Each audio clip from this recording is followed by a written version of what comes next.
What's going on, bottom line viewers? It is Mitch live for the 2023 NFL Draft. Man, it's been a minute since I went live. I'm excited to see everybody in the live chat tonight and talk NFL Draft. In this live stream tonight, you know how it goes. I'm going to break down every pick of the 2023 NFL Draft in the first round. I'm going to react live to every single pick, giving you my honest reaction. If I think your team picked a stud, a future Hall of Famer, I'm going to let you know. If I think your team picked an absolute bust, I'm going to let you know. Whatever I think about the pick, I will keep it straight and honest. There's a lot of shows out there you'll see on TV. There's a lot of live streams out there that are going to try to fluff it up and make it seem like you made a great pick, even though the guy that you picked absolutely sucks. So I'm going to keep it honest with you, okay? And we're going to have a fun time, man. So make sure you Gronk spike the like button. Make sure if you haven't already, subscribe to the channel. I'm going to be discussing every team. You know that I know your team better than all these other bums out there and all these other live streams. Nobody pays attention to all 32 teams like the BLV. We're going to keep it just fun, relaxed, but also exciting here in the chat. Let me know if you have any questions about any of the prospects. Let me know if you have any questions about your favorite team. And also, please, please, please say hi and consider Gronk spiking the like button and subscribing. All right, let's say hello to everybody in the chat. Already, we got some people in the chat, which is absolutely awesome. Big Al is here. Harley Quinn, of course. My girl Harley Quinn is back in the chat. Harley Quinn, the funny thing about her is she does not know that I actually make videos. She just thinks I only make live streams. Big Al says, what's up, my peeps? Y'all know what to do. Gronk, spike the like button and the notification bell. Subscribe to the channel for NFL content like this. And hey, become a member. Now let's get turnt, y'all. Big Al is excited. His Philadelphia Eagles have not one, but two first round picks tonight. So the Philadelphia Eagles are definitely one of those football teams that everybody is intrigued to see what they will do. I do get the feeling that they might actually trade up for Jalen Carter out of Georgia. I get the feeling that might happen if he does slide just a little bit. It feels like the most Howie Roseman move that Howie Roseman would have ever made. But we will see what they end up doing. Big Al says, what's up, Mitch? We can have a great night. Absolutely. Aaron is in the chat. He says, let's go, Pats. Yes, let's go, Pats, Aaron. Hopefully they nail this pick. Becca is in the chat saying, hello, party people. I think Becca, if I had to guess, is already 3 deep tonight. 3 beers deep. Insta dash with love says Pats will trade out. You're probably right, bro. But why do you have to make me upset already, okay? Don't do it. Thank you. J Will is in the chat. J Will 13, my bad. Says, hi, Mitch. What's going on, J Will 13? How you doing, my man?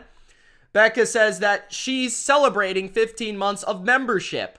She says, become a member. Let's go. Yes, actually, I should actually let everybody know. In the description, you can sign up to become a member. You can sign up to become a patron. Check it out, guys. We got a lot of new stuff coming.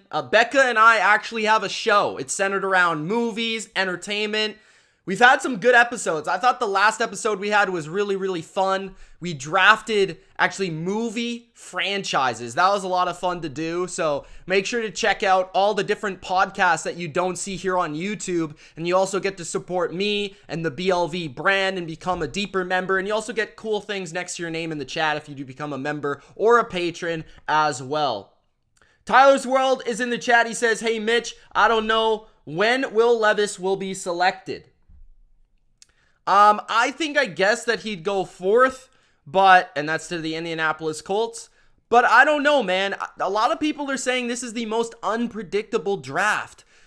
in recent memory because of the lack of blue chip players in the draft. So I don't know. Like, could he go fourth to the Colts? Yes. Could he go second to the Texans? Maybe. Could he go later than that?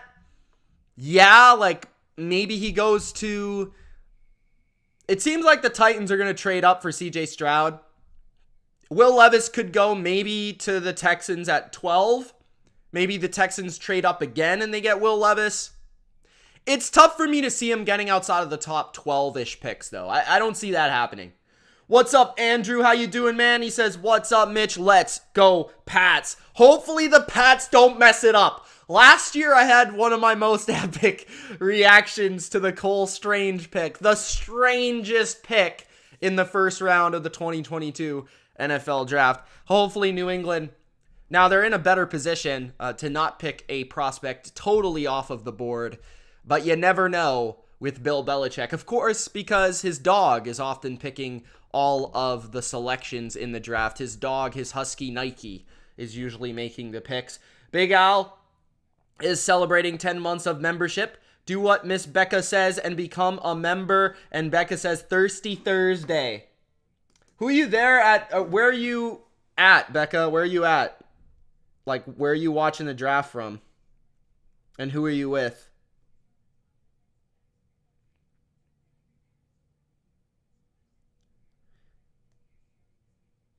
Becca DM'd me on Discord saying, yo, when would you like my presents? I don't know. It's up to you. If you want to come on at any point, you can. If you want to come on now, that would be maybe perfect because we haven't started the draft yet. But if you want to come on later, that's cool too. Or if you don't want to come on at all, that's fine. I mean, it's just to get the people going about our podcast. So 3 minutes until the draft begins. Bijan Robinson's being interviewed here by ESPN. Bijan Robinson seems like a great guy. I'm excited to see where he goes. I think he's going to be a fantasy asset to a lot of people in the future in the NFL. Maybe he could go to Big Al's team.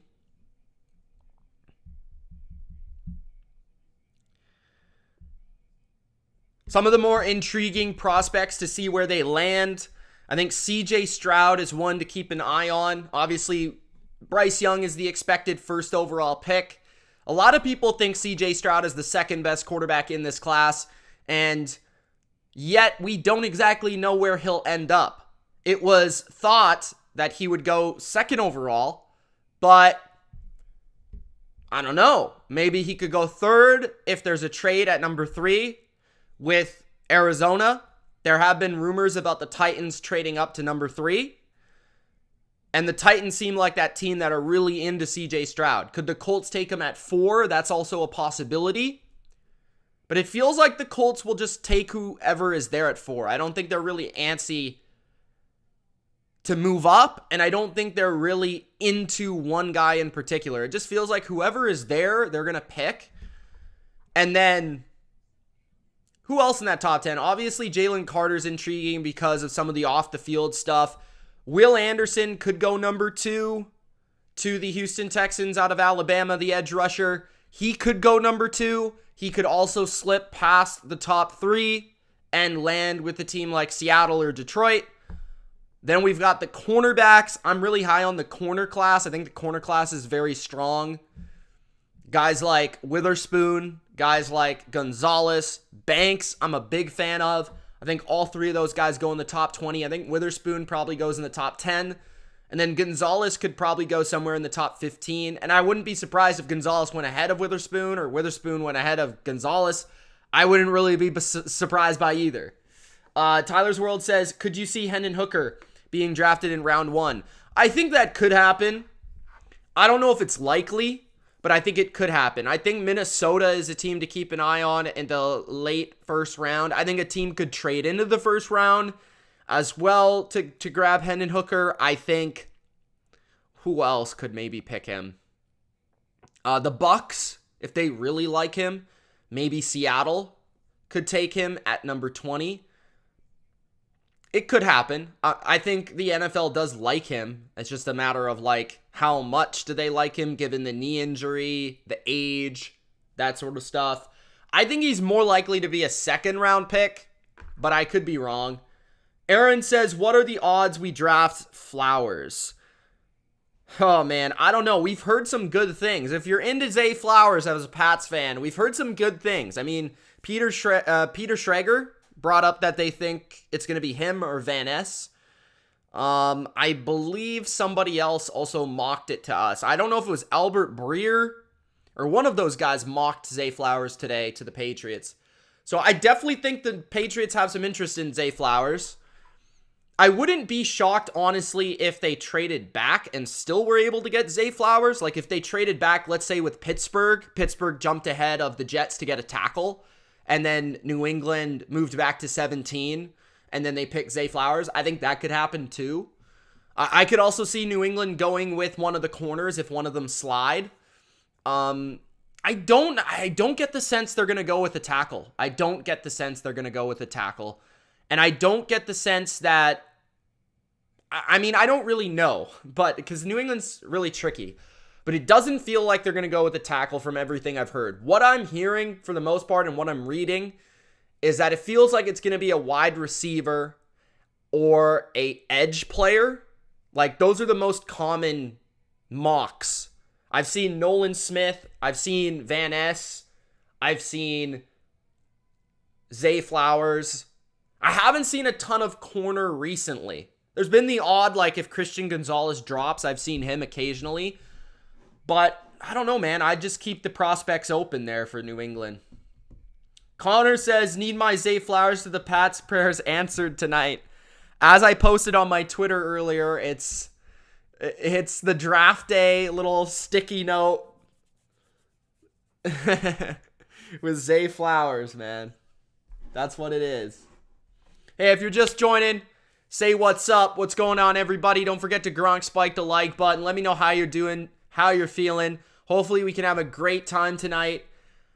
I haven't been live in a while, so it's a good feeling to be back live with the excitement. I'm really looking forward. I'm already looking forward to next year's streams, man. That's going to be a lot of fun.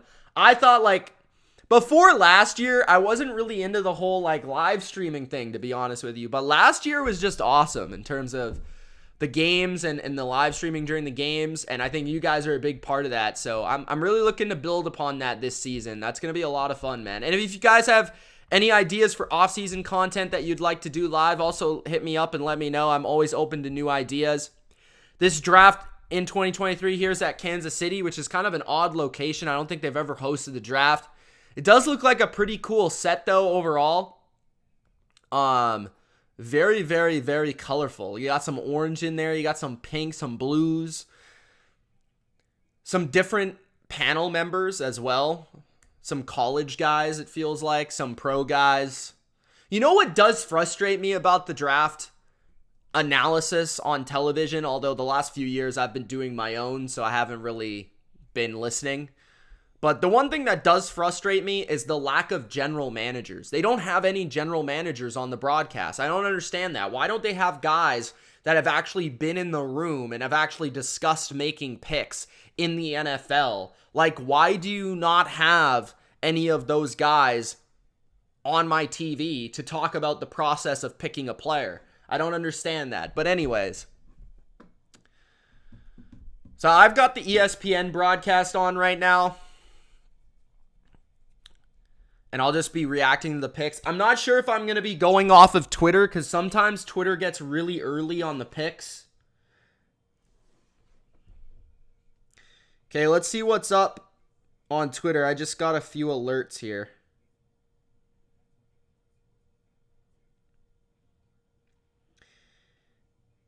Eagles and Cardinals settled a tampering investigation today involving the hiring of former Philadelphia defensive coordinator Jonathan Gannon as Arizona's head coach. The Eagles traded pick 94 in this year's draft and a 2024 fifth-round pick to the Cardinals for pick 66 in this draft.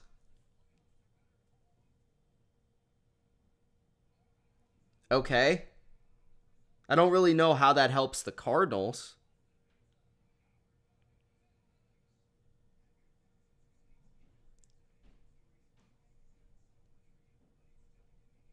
That's kind of odd.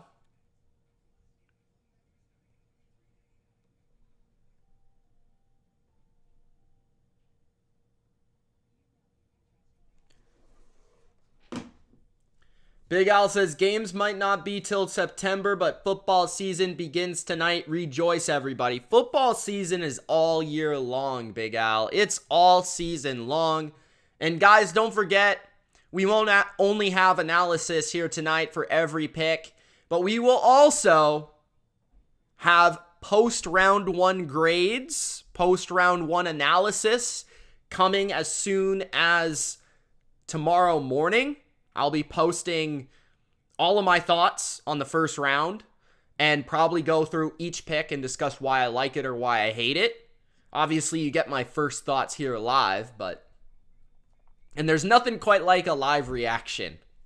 I don't know how I'm going to react to some of these picks. Some of these picks might be pretty wild. Stanley's in the chat. What's going on, man? He says, let's get it, Mitch. What's up, Stanley? Nice to see you, man. It's going to be a good time.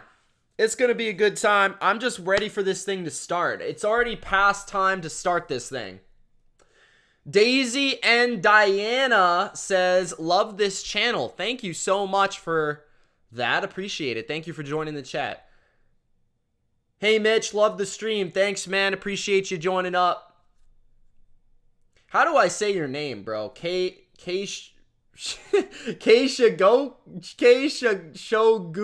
TV? I don't know, bro. I tried my best there, but I appreciate it. So, in terms of the Patriots, my favorite picks for them tonight, let's go through the categories. I know there's a lot of Pats fans in here, but I'll discuss the rest of the top 5 shortly. For the Patriots, my favorite pick would be Zay Flowers. I'd be most excited about Zay Flowers. Secondly, I would be very, very cool with one of the cornerbacks. If it's Devin Witherspoon, I'd be pumped. I don't think that's going to happen. I don't think that's going to happen at all. But I would be absolutely ecstatic, okay? If it's Gonzalez or Banks, I'd be pretty cool with it. I'd be like, yeah, that's a good pick. If it's a tackle, I'm not going to lie to you. I'll be a little bit, annoyed. It won't necessarily be that it will be a bad pick. I'll just be annoyed with it. I'll be annoyed if they pick a tackle. If they pick an edge rusher, if it's Nolan Smith, I'll be really intrigued. If it's Van Ness, I'll be kind of annoyed, but I'll also be like, that's a solid pick. So here we go. We're about to start the draft. My expected first 5 picks. Let's make the prediction right now. I'm going Bryce Young at 1. At number 2, I think it's going to be a defensive end. I think it's going to be an edge. It's going to be Will Anderson or Tyree Wilson. I've been saying Tyree Wilson. Recent reports say Will Anderson. I don't really know, man. Could it be Levis, maybe? At number 3, I'm going to say the Cardinals trade out of that pick. I think the Titans secure CJ Stroud at number 3. At number 4, I'm going to go Will Levis or Anthony Richardson, but I'm leaning towards Will Levis. At number 5, I'm going to go one of the ends that doesn't go at number 2. So Wilson or Anderson. The way it feels like right now, it's going to be Wilson at 5, but I don't know, man. This is going to be fun because I really don't know what's going to happen outside of the first pick. This guy's pumped right now. Big Al says, welcome to all the newcomers. Like what you see, feel free to spike the like button and subscribe. What do I think about Robinson to the Eagles? Bijan Robinson. I like it. In my draft of what I would do, I actually picked that. And here comes Patrick Mahomes with the Super Bowl with Travis Kelce. Showboating. I like it, man. I actually had them picking Bijan what I would do with the 10th pick. Because when you look at Philadelphia, yes, they got to replenish the defensive line. It's getting older and all that stuff. Outside of that, though, I think you're in a Super Bowl window right now. Bijan Robinson's a special player, a special talent. You know he's going to be really good. And in a draft where you don't know if a lot of these guys are going to work out. Like, this is from most people's standards, this is a weak draft. So, taking a for sure dude that's probably going to be a multi-time Pro Bowler at number 10, I don't think that's a bad pick at all, even if it's at running back. And it's the only position that the Eagles really need an upgrade at. They don't need a receiver. They don't need a tight end. They don't really need an offensive lineman. If it's not edge, running back makes sense, man. And Travis Kelce pumping up the crowd with the Super Bowl trophy right now. James says, Mitch, your thoughts on Lamar Jackson's extension? Yeah, thank you for bringing that up, James.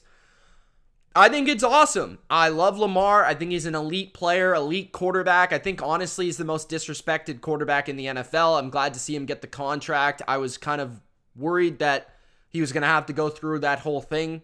He basically got the same contract as Jalen Hurts. And to me, Lamar has proven more, especially as an individual player. He's played with less around him. I think that both are great quarterbacks, but both are deserving of their contracts. Both are leaders of their franchise. I think Lamar Jackson deserves that money, and I'm happy for him. Happy for him, man. Nice to see it. A lot of people thought, I remember the draft process, that he was like the worst quarterback in that class out of the 4 or 5 guys that went in the first round. A lot of people were saying, oh, he should play wide receiver. A bunch of garbage. I was a Lamar guy from day one, so it's cool to see that. I wanted New England to pick him in the first round. They ended up going with Sony Michel. I thought that was, obviously I was excited to get a running back because it's a flashy position, but ultimately I was disappointed we didn't take Lamar that year. And it ended up that Lamar has become one of the best quarterbacks in the NFL. So, yeah, I think it's a good deal for the Ravens. I'm looking forward to see them play this year. I think they're a sneaky good team. We'll see where they go in the first round. I think they could go with a corner. I think they could go with the receiver. But either way, I think they're going to make some noise this year. I think the Ravens are a team that I'm pretty confident are going to make the playoffs. They signed OBJ. That's exciting. So the Ravens are going to be a pretty exciting team this year. They got a new offensive coordinator, a different offense. I'm looking forward to seeing how Lamar fits in that. What's up, Caesar? How you doing, my man? Daisy and Diana says Patriots, Niners, Raiders, Cowboys, Vikings, Bengals are my favorite teams in the family. Wow, you got a lot of different teams there. Who am I speaking to, by the way? Am I speaking to Daisy, or am I speaking to Diana, or am I speaking to Daisy and Diana? Who am I speaking to here? But appreciate it. And let's go through those teams. All good teams. Patriots, Niners, Raiders, those are great franchises. Raiders haven't been as good as of late. Cowboys, my dad likes the Cowboys. It's passable. Vikings, you guys always choke. Bengals, better as of late. So pretty good teams there.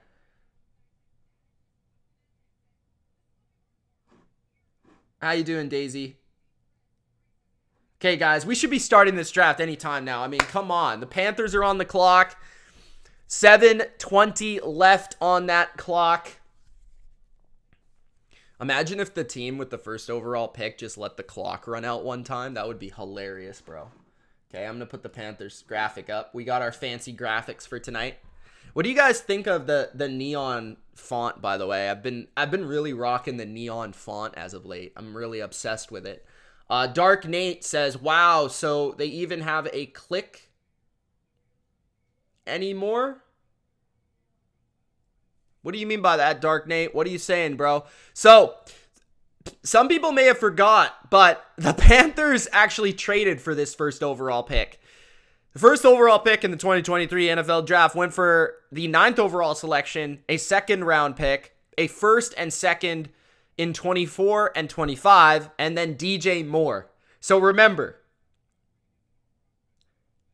the Chicago Bears got a lot for this pick.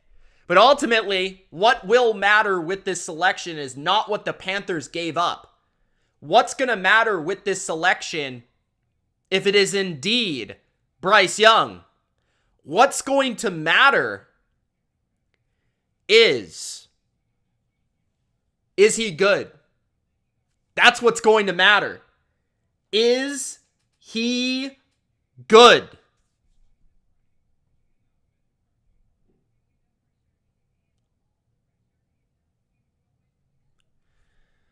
Why are they milking the clock? Get it over with, Carolina. We want to start the draft, bro. The Panthers watch party. It's pouring rain in Carolina. Is that a sign of Bryce Young?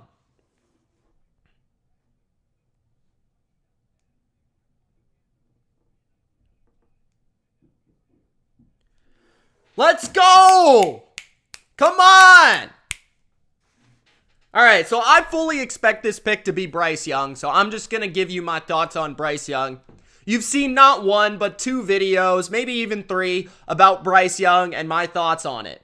If I was here and I was picking, I would pick CJ Stroud. I'm not going to back off that take. I like CJ Stroud as a prospect and as a quarterback more than I like Bryce Young, and I do worry about the size. I do worry about the translation to the NFL in his game. I worry that the things that he does in terms of post-snap, his ability to buy time, his ability to elude defenders, and his arm strength at the next level will not be great enough to overcome that size. I have just not seen enough of these quarterbacks with this size be able to overcome it in the NFL. You know, Russell Wilson is one, and Russell Wilson's great, but Russell Wilson is a stocky player, much different build, and he's also faster than Bryce Young. Now, they're much different players. Some people compare Bryce Young to a Drew Brees. If he ends up being Drew Brees, that's phenomenal. A lot of people think that he will be able to succeed in the NFL because of his strengths, which, to me, is his vision. To me, is his ability to pre-snap, read a defense, identify where he wants to go with the ball, and get it to that receiver. He's really effective from 10 to 20 yards, short and intermediate passer. He doesn't really have a great deep ball to stress defenses down the field, but if you build an offense around him with strong offensive line play, couple playmakers, you let him, be that guy that's that playmaker, but also the point guard-esque player of an offense, I think you can succeed with that Bryce Young, even with the size, right? My take this whole time has been Bryce Young, I think, is going to be a good quarterback in the NFL. I question whether or not he will be a great quarterback in the NFL, and it has a lot to do with that size. Now, I'm extremely intrigued to see what the Panthers are able to do to surround him in the coming years to make him what they think he will be. I'm also intrigued to see how Frank Reich and this coaching staff will surround him with an offense that he can succeed in. What will that offense look like? Will that offense look a lot like Alabama, a spread, short passing game offense? What will it look like? That's the question to me. Tim is in the chat. What's up, man? Who do I think Pittsburgh is taking, asks Becca. I think they're going to take a tackle. But there has been some recent reports that they might go defense, corner, or edge. The player, that's really tricky. They're at 17. It's really tough to say the player in particular. I'm going to say I'll give you a couple different options. If it's a tackle, I think it will be Jones from Georgia. If it's a corner, I think it would be Deonte Banks, but it could also be Joey Porter. I would say Deonte Banks more likely. And then if it's an edge, I would probably go with Lucas Van Ness if it was an edge. So it's between one of those positions. I do think it's tackle, but that's what I've been mocking to them the whole time. But you never know. You never know. All right, Carolina's pick is in. Here we go. The Carolina Panthers select quarterback out of Alabama, Bryce Young. Bryce Young is the pick for the Carolina Panthers. I've already let you know what I think. You've seen the videos. You've seen the rants. But hey, in all seriousness, what do I think Bryce Young will be at the next level? I think Bryce Young will be, and you can get on me if you think this is going to be better or worse, but I think Bryce Young is going to land somewhere between the 10th and 20th best quarterback for a majority of his career. I think he has the potential to become a top 10 quarterback if he maximizes his mental prowess. I think the thing that's going to dictate Bryce Young's ceiling is going to be his mental capabilities. Can he maximize everything at the next level? And that's going to take a ton of work ethic. But there are quarterbacks like we've seen, like we talk about Tom Brady, Drew Brees, Peyton Manning. These guys are all-timers not because of their physical prowess. It's because of their mental prowess, right? So can Bryce Young hone in on that, become a master at the line of scrimmage pre-snap, be able to be extremely accurate, be able to evolve his game as he grows? And I think that quick twitch in the pocket will enable him to make that second play when the first play is not there as designed. I think he has that quickness in his feet to be able to move outside the pocket and make good throws. Now, I've said this many times, and this might backfire on me if Bryce Young becomes what the Carolina Panthers think he will become, because they have traded a lot of assets to get this guy. They had a guy in mind. They traded a lot of assets, including their franchise wide receiver, including multiple first-round picks, including a second-round pick. They traded a lot. I've said I would have picked CJ Stroud, okay? I would have picked CJ Stroud because I think the size is a big deal to me.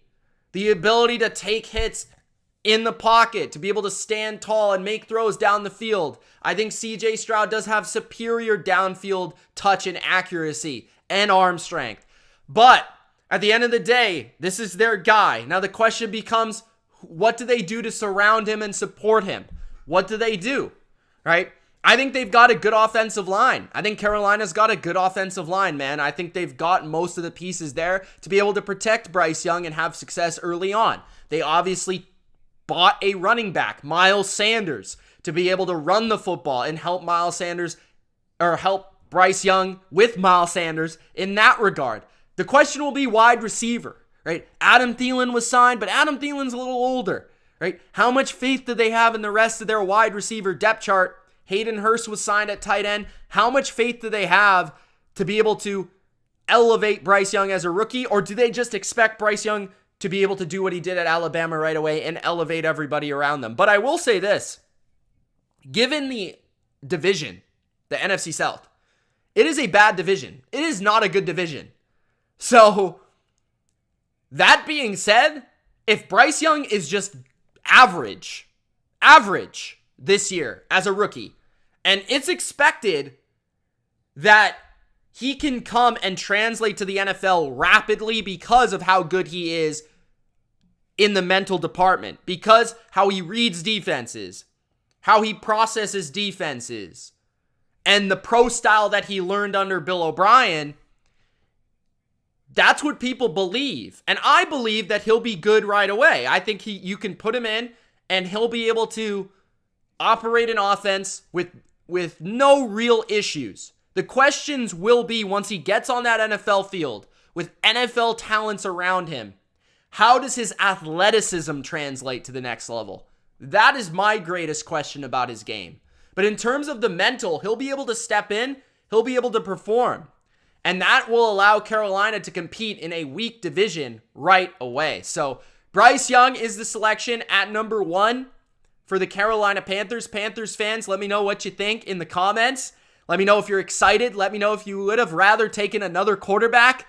Let me know what you think Bryce Young's going to do as a rookie and in his career.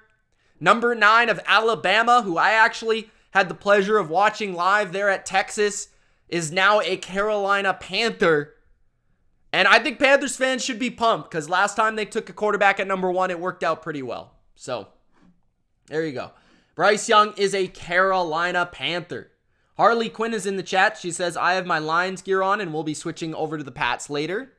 It's so funny how Harley Quinn just out of nowhere just became a Lions fan. But the Texans, by the way, are on the clock and their pick is in. Sideline report says poor guy has to go to the Panthers.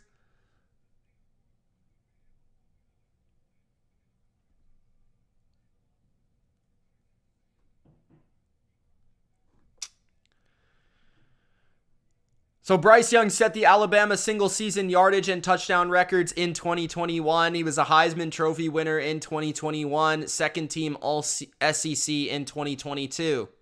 First Alabama quarterback to win the Heisman Trophy. Houston Texans pick is in. The question is, who will it be? Will it be defense? Will it be quarterback? Who will it be? Will Anderson, Tyree Wilson, Will Levis, Anthony Richardson. Who will the pick be for the Texans? The pick is in.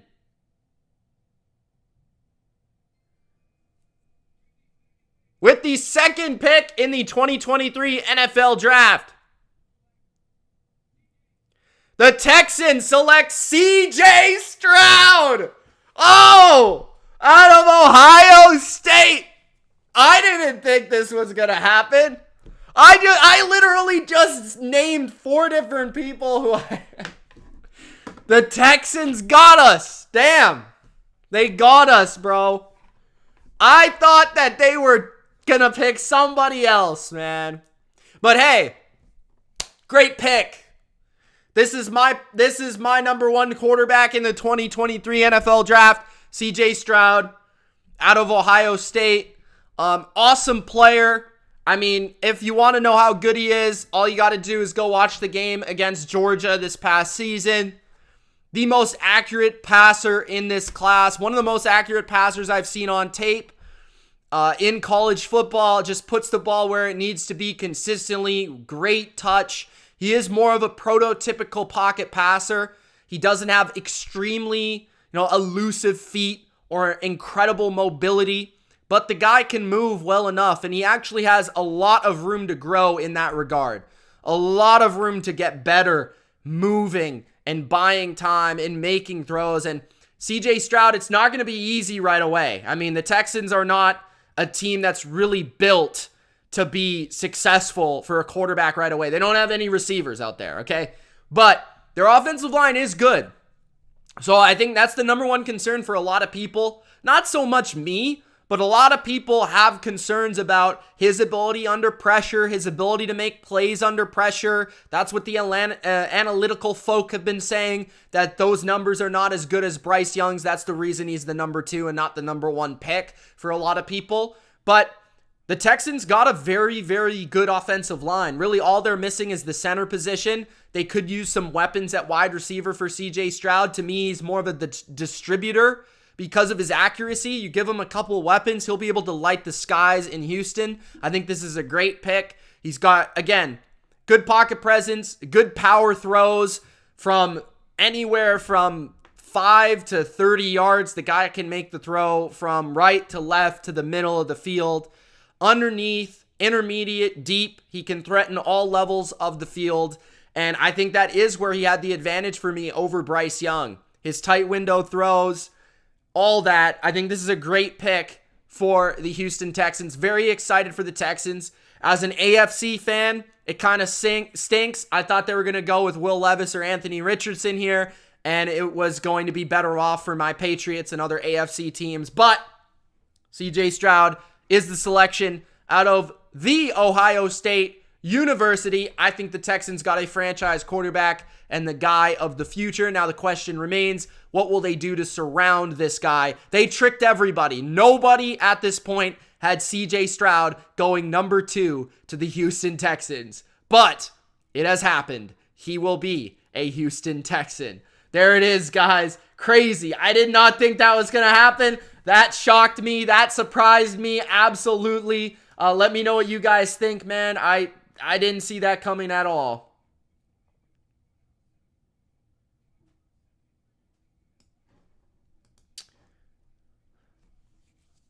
Anyone thoughts?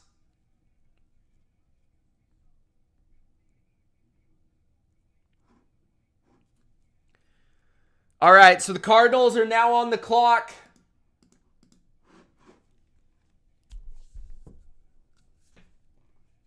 Sideline report says the Texans legend Davis Mills is sweating right now. Well, Davis Mills will be what a lot of people thought he would be, which is a backup in the NFL now. Singh says he hopes a blockbuster trade happens in the draft. Greg says Sirius was boring. Going to Gronk, spike the like button and the Hulk smash. What's up, Greg? Thanks for joining the chat, my man. Nice to see ya. Back to back. Wow, shocker, says Coach. I mean, Bryce Young wasn't a surprise at all. Texans surprise. Texans was a surprise. Because nobody knows what the Texans are going to do. Like, the Texans right now are like the best at hiding information. They are the best. Nobody knows what they're going to do. Like, everyone is like, I have no idea what this team is going to do. So,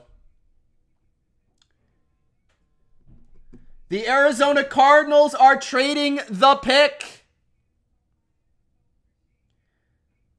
The Arizona Cardinals are trading the number 3 overall pick to the Houston Texans. Okay. This is the D end right here. This is the edge rusher right here, guys. Question is, who will it be? Who will it be? Will it be Tyree Wilson or will it be Will Anderson? Texans, of course, had the 12th overall selection, so the Cardinals will move back to number 12 and get some extra picks. Which, hey, if I'm a Cardinals fan, I like it because the Cardinals need a lot of players. So the more picks, the better. If I'm a Cardinals fan, the more picks, the better, man. So I don't hate that for the Cardinals at all. For the Texans, though, now they're going to get D'Amico Ryan's guy, right? D'Amico Ryan's defensive coach, their new head coach. They got their franchise quarterback, CJ Stroud. They made the right quarterback pick. They made the right one. Now what will they do here at number 3? Will it be Will Anderson? Will it be Tyree Wilson? Nick Caserio's pumped. My man from New England. D'Amico Ryans, my man from San Francisco, pumped. Love to see my San Francisco, New England team up in Houston. The Texans. Let's see what this pick is, though. Becca, we got no time right now. We're focusing on the draft right now. Okay, it looks like the Texans are going to take Will Anderson here.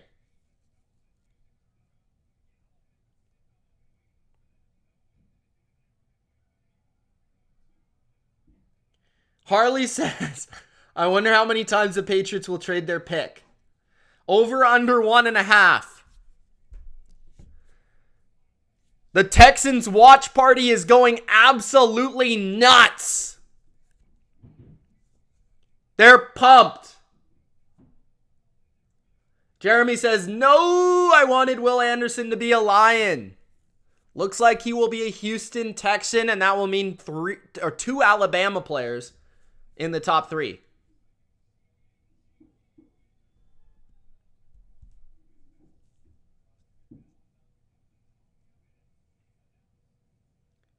The pick is in.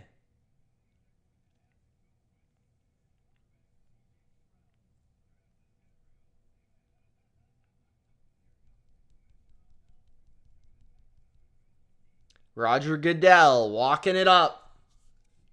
Greg says over.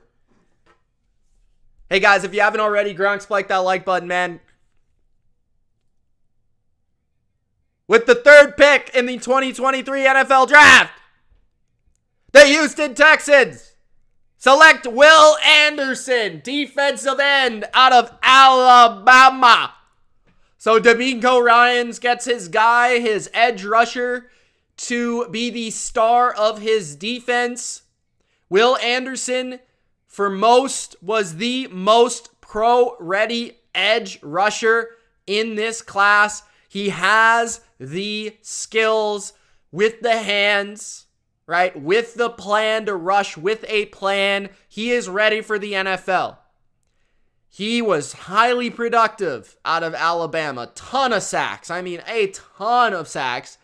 Very smart player. Very good character. He can be a leader for the Texans right away. He's that type of guy. And I also believe he could produce right away. The question for me for Will Anderson, which is why he wasn't my top edge rusher, is because I don't know his potential. I don't know his ceiling, right? In the combine process and all of that, he didn't measure in as the best athlete in any real regard, right?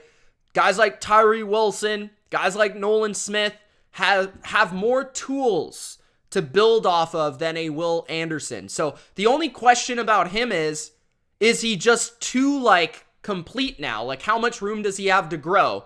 All right. He was so good in college with a lot of the things that take coaching, right? So the question is, how much better can he get? That's the question for Will Anderson. But I think you're getting a good player. You're getting a solid player against the run. You're getting a solid pass rusher. A great guy in terms of the games and the things that he can do up front for your defense. He's got a relentless style of play. And I personally wouldn't have went with Will Anderson as my top edge rusher, as I said, because I think there's guys with a higher ceiling in this draft. But I do think he'll be a solid player for the Texans. I do think this is a guy that you can't really miss on because I think his character is high and I think he will be a good starter for the Texans for years to come. So Will Anderson Jr. is the pick at number 3 out of Alabama to the Houston Texans. 4th overall selection is the Indianapolis Colts. Caesar, are you watching the Stars? Who are you watching right now? Harley, thank you so much. Appreciate that.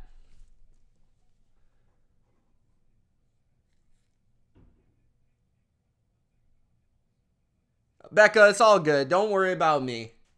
If you want to come on later in the draft, that's cool, but don't worry about it. You can always do it later. I want to focus on these picks. Number 4 is the Colts. Okay, the Colts. Obviously, they're picking a quarterback. The question is, which one? Is it going to be Will Levis? Is it going to be Anthony Richardson? Personally, my pick would be Anthony Richardson. Anthony Richardson, it just makes too much sense for the Colts. Anthony Richardson has a higher ceiling to me than any quarterback in this class. I mean, he's a freak. He's a freak show. He's Cam Newton, essentially, but he's faster. So, Anthony Richardson is a freak show. He's got a lot to work on, right? Mechanically speaking, accuracy speaking, from a processing standpoint, but that's a lot to do with the fact that he's only 20 years old. He didn't play a lot in college. But you look at the tools, the combine, right? Best athlete we've ever seen at the position, Anthony Richardson.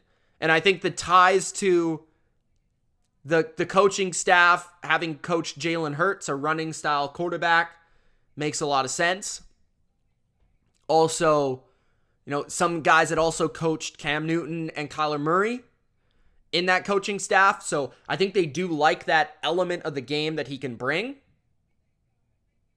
Now, on top of that, when we look at Will Levis is more ready to play than Anthony Richardson. Has fewer warts in his game, but he has less upside to me. And I really am not a huge fan of Will Levis. I'm going to be honest with you. I'm not a huge fan of his game. I think he's kind of an erratic decision maker. He is super tough. He does have a strong arm. But outside of those assets, I feel like he's just going to be a guy that's maybe not great enough in those areas. And I think he has a lot of flaws from a reading a defense standpoint and from an accuracy standpoint that worry me. So I'd rather take the guy that can really run and really make plays with his feet. But we'll see what the Indianapolis Colts end up doing with this pick. I kind of get the sense it's going to be Anthony Richardson, but the pick is now in for the Colts. The NHL is absolutely still a thing, Caesar. I'm surprised you said that. Or not Caesar, Greg. I'm surprised you said that, Greg, because aren't you from Boston? Or am I wrong?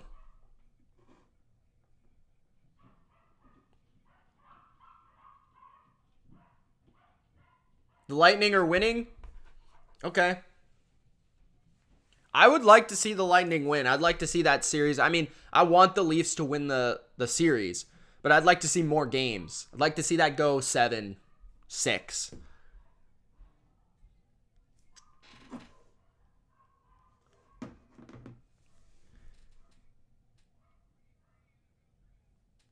Harley Quinn's going from a dumbbell dropping on the foot to the NFL. The Indianapolis Colts select Anthony Richardson out of Florida. The freak is a Colt. The best Madden quarterback. I mean, this guy in Madden is going to be ridiculous, man. He's going to be like 90 speed, like 6'5", 95 arm strength. Anyways, when it comes to Anthony Richardson, I think this is a good pick. I think this is the right pick. Could this absolutely not work out? Could this absolutely be a bust? Yes. But we knew that the Colts were going to pick a quarterback, right? And this is the right one out of the two options, him and Will Levis. I think he has the highest ceiling in this class. He's got, I think, the most underrated aspect of his game. Everyone knows about the arm strength. The guy can throw the ball on his knees 75 yards. Everybody knows about the speed, the power, all that stuff. 6'4", 244. Everyone knows about that, right? It's the pocket presence. I think he has really strong pocket presence, pocket movement ability. And he isn't a quarterback to me that just looks to run all the time. He is kind of in that Cam Newton mold, Lamar Jackson mold, where he, in the pocket, when it's a designed passing play, he is a pass-first guy. A lot like Cam in that regard to me. Like, he is a pass from the pocket type guy. But what the element that he adds is that ability to have the designed running game, right? When a run is called, he can really be explosive and powerful, fast, all of it. It's hard to tackle this guy in the pocket. It's hard to bring him down for sacks. The guy is a beast. I mean, there's no denying it. He was breaking tackles against Georgia, against the best competition in the NFL. And if you can improve some of his mechanical flaws, if you can improve some of the things that he may need to learn at the next level in terms of processing defenses, and just give him some experience. This is a guy that you need to play right away. You can't be afraid of him failing in his first year. You have to play him. You have to get him experience. You can't pull a Trey Lance. You've got to play this guy right away. You've got to go through the ups and downs of Richardson. And I think what allows you to play him is his upside as a runner. Because he is so explosive, you can pull a Jalen Hurts, right? Where Jalen Hurts really succeeded in his first year in those first few games because he was such a good runner. He has such a good floor in terms of his rushing capabilities that I think you just throw him out there and let him play and go with it and get him experience. But 4.43 40-yard dash, that's ridiculous for a quarterback at 6'4", right? He's going to be the second or third fastest quarterback in the league. And, I mean, he's a beast. He's a beast. I hope it works out for the Colts, even though I'm not the biggest fan of the franchise as a Pats fan. I think with the right coaching there, man, I think it really could work, right? This is a guy that Shane Steichen, he worked with Justin Herbert. He worked with Jalen Hurts. If there is a guy, there's a reason you hire this guy. If there is a guy that can kind of mold this guy into the next Cam Newton, it could be Shane Steichen. So I think this is the correct decision by the Colts to go with Anthony Richardson over Will Levis at pick number 4. Now we have the Seattle Seahawks on the clock at number 5. 3:30 left on this pick.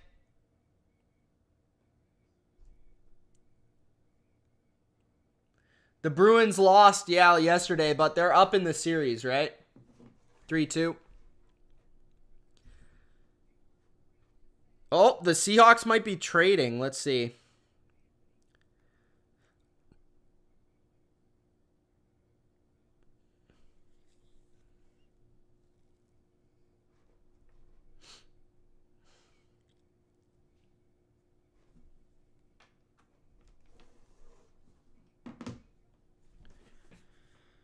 Game 6 tomorrow. I like the hockey talk in the chat.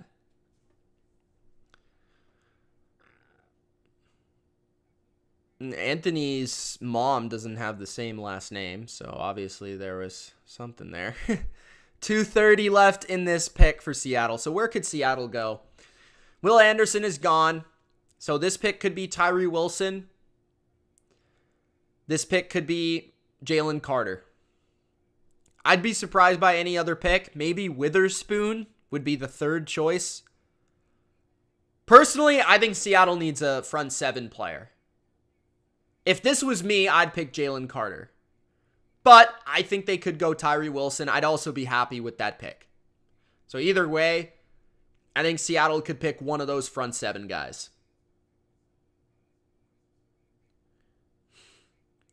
Peter Carroll, Miss Harley Quinn's favorite old man.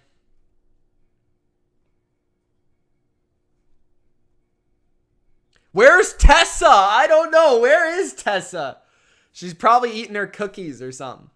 Maybe she's buying a new toque. Big Al says the Bruins set NHL record for wins and points. Yes, they did. But can they get out of the first round?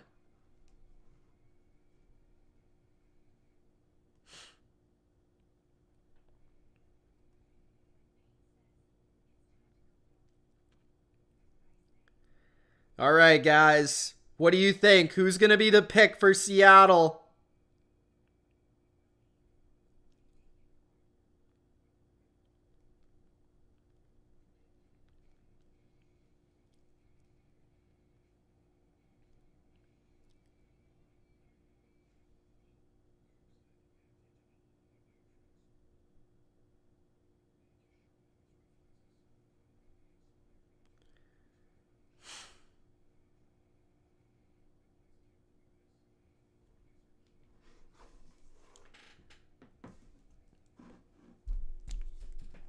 Seahawks,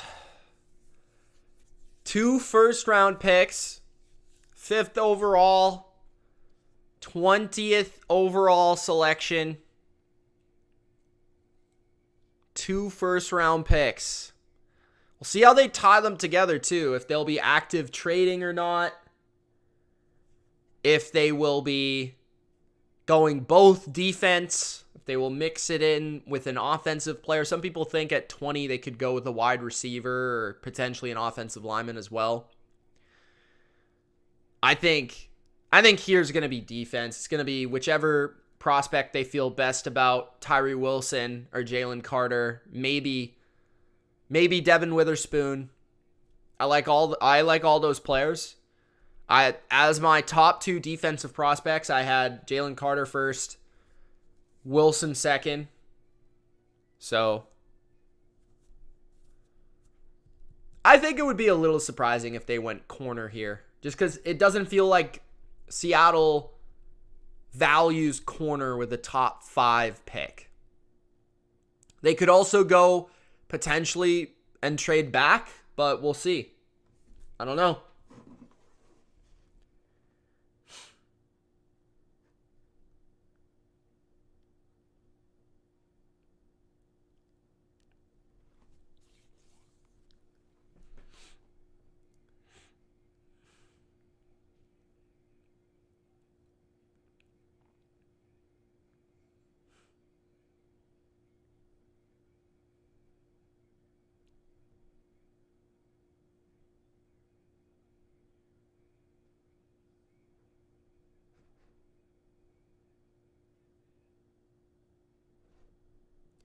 Okay, I know the pick.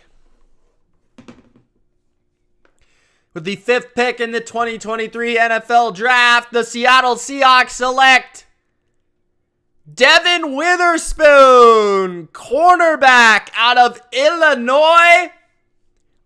That's surprising. Like I just said, man, that's surprising to me because I didn't think Seattle would take a corner at 5th overall. I didn't, but hey, if there's a different breed of corner, this guy is it. He is a little bit smaller, 5'11", but I love this guy. Like, his attitude is next level. He's the hardest hitting corner I've ever seen on tape. The guy smacks people out of their soul. And he just feels like someone that's going to be a great football player in the NFL. He still has room to grow. I think he still has some things that he can fix. But the guy can play anywhere. He can play inside. He can play outside. He can play nickel corner. He can play perimeter corner. He's the best man-to-man press corner in the draft. And he's going to provide great versatility, great attitude. He is the type of player that Pete Carroll I can see really liking, right? He's just got that type of love for football, energy. He's just a ball of energy, man. And I think that Seattle is going to be able to put him wherever they like. I mean, I could see this guy playing nickel at times. I could see him playing outside.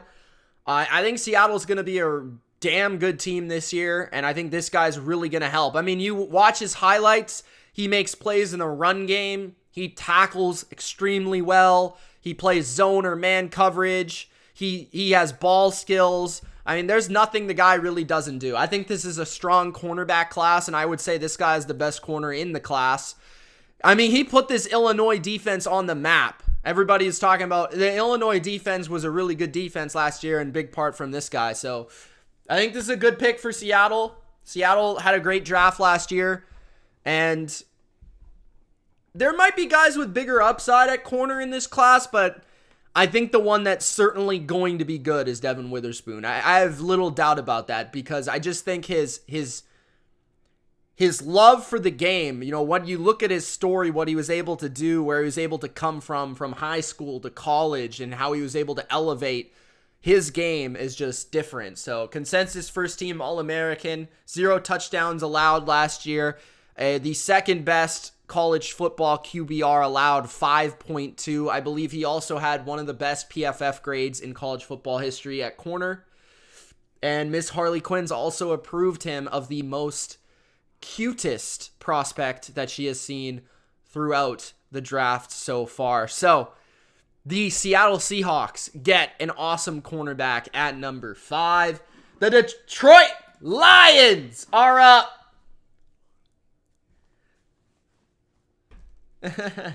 Some random Patriots fan says that whoever the Patriots pick is the cutest.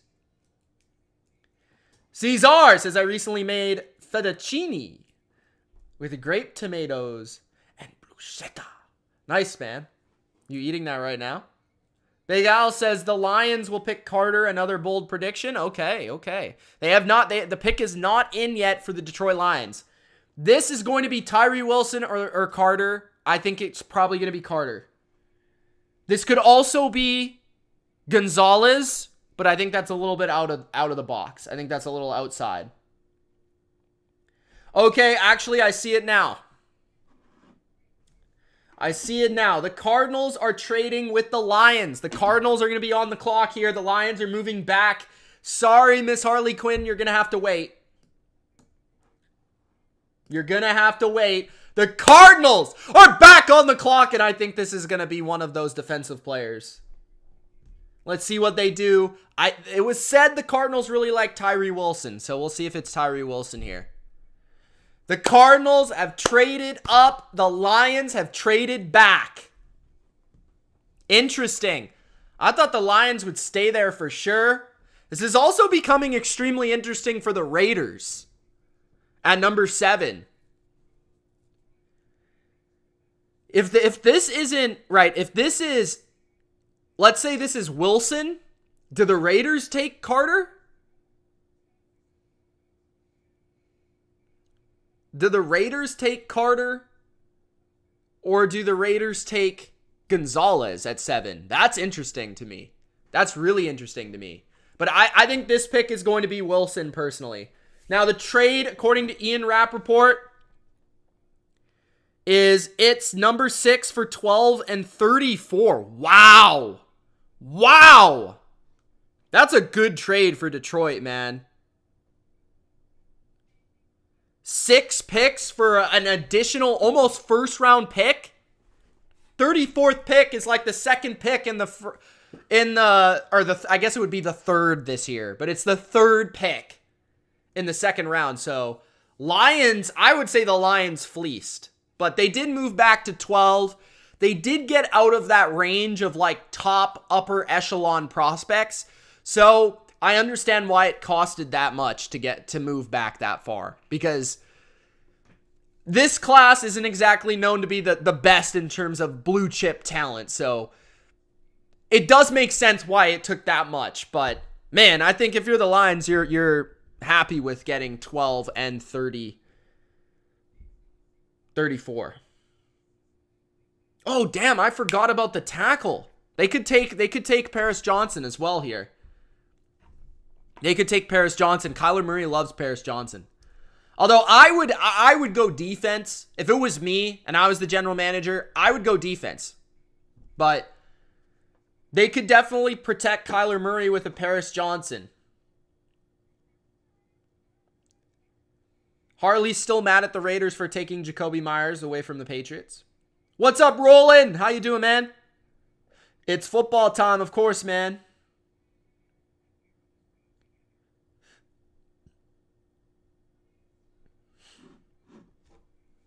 Arizona is on the clock. They traded up with the Detroit Lions. Now the question is, who will the Lions take at number 12? Maybe a corner will still be there for them.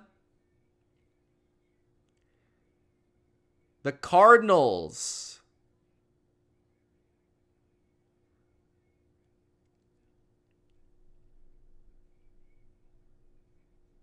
Team needs edge, D-tackle, wide receiver, corner, running back. Tackle isn't even inside that top 5 needs list according to ESPN. But I think they might pick Paris Johnson here. We'll see. The Cardinals need a lot of help, period. That's why I think trading up was a bad decision, personally. Just because I think they need a lot of players.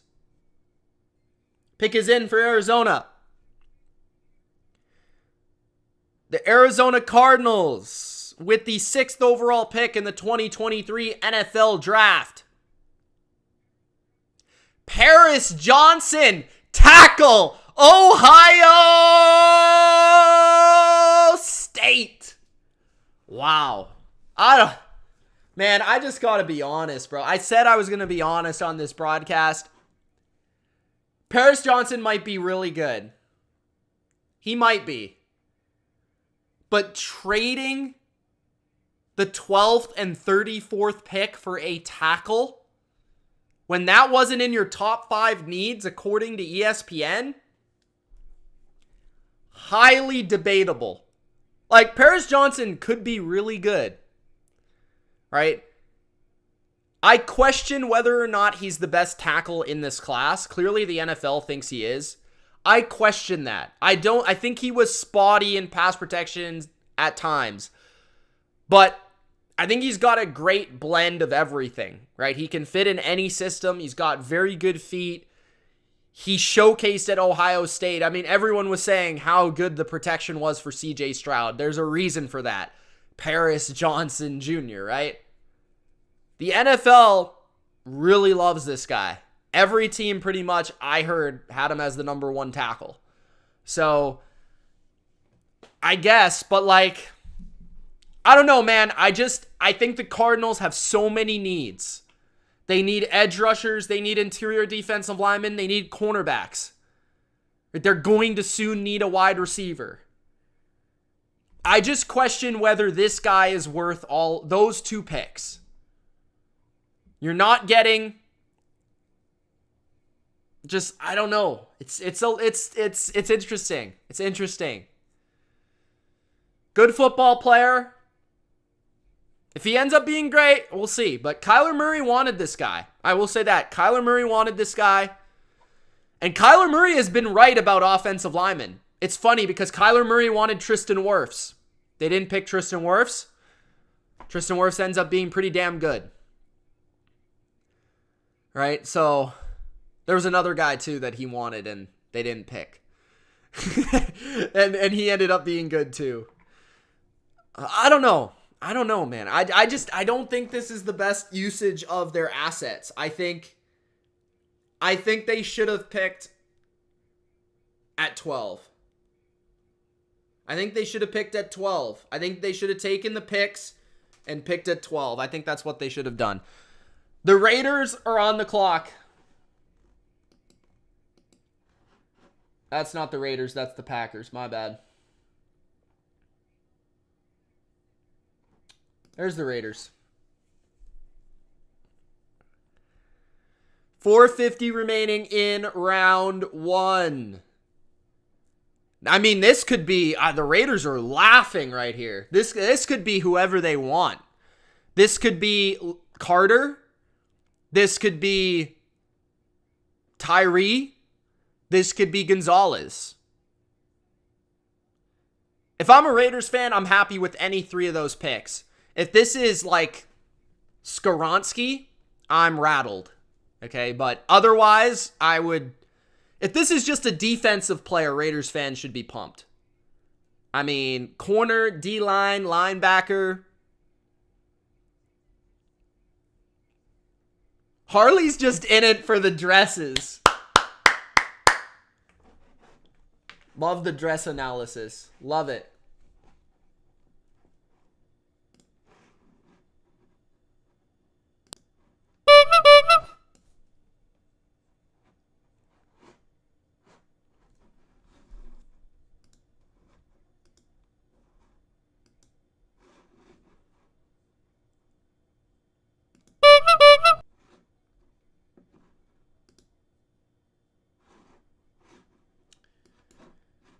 Okay, Raiders are on the clock.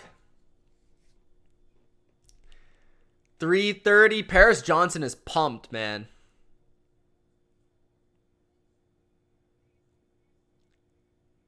He's ready to protect Kyler Murray. Good for him. Good for him, man. 3 minutes left on the Raiders pick. Will they trade back, maybe? That could also happen. Gonzalez is there. Corner.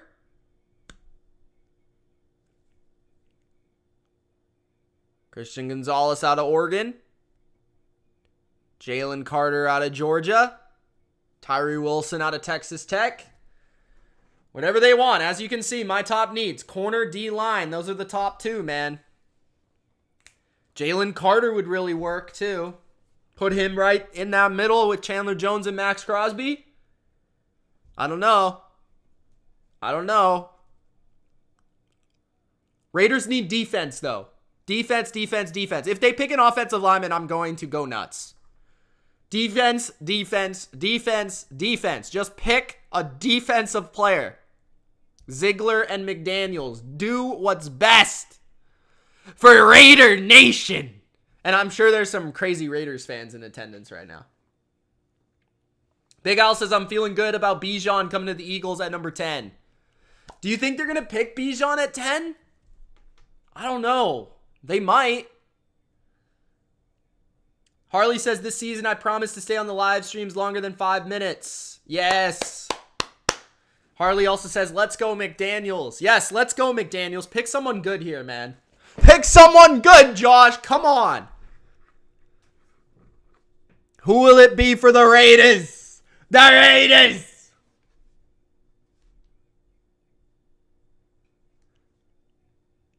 Who will it be for the Raiders?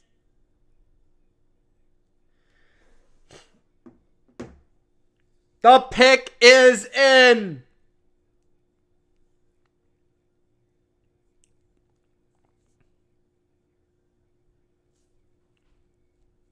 Corner, D-line, edge. I think they're not going to take Jalen Carter because I think, like, as much as I would maybe take him, I think the off-the-field concerns are too much for the Raiders given what they've gone through with guys like Henry Ruggs. So, I just don't think that, that might come across a little insensitive. So, I think it's going to be Wilson or Gonzalez. That's my guess.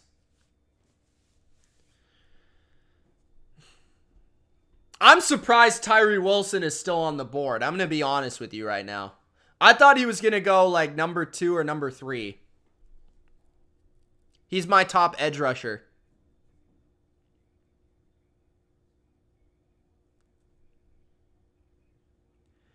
As they have it on ESPN, team needs corner, quarterback. I disagree with that. D tackle, edge. I love how people just absolutely crap on Jimmy Garoppolo like he's not a top 16 quarterback in the NFL. Raiders pick is in.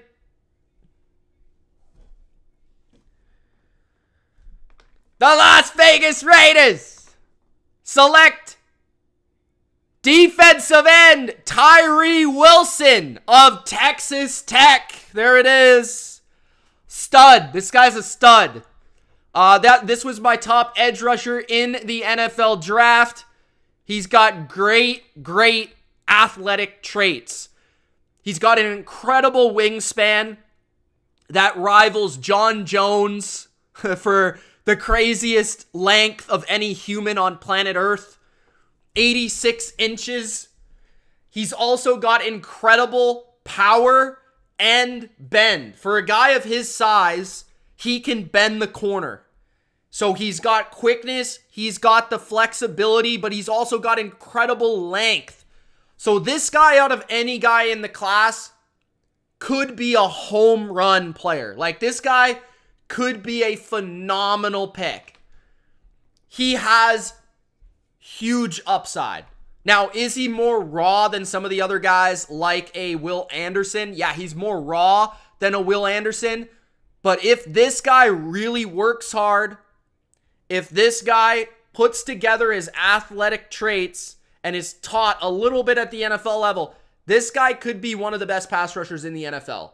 There are not many human beings that combine his traits of length, flexibility to turn the corner, and pure power and strength. To me, best edge rusher in the class, best tape of 2022. I think he's awesome. Like I said, a little bit more raw, but man, does this guy have incredible upside. Like,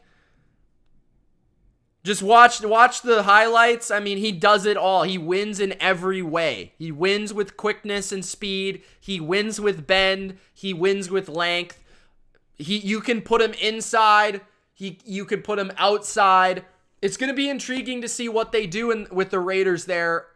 Now, some of their sub personnel is going to be interesting because you also have Chandler Jones there too, a guy with incredibly long arms. Obviously, his brother being John Jones.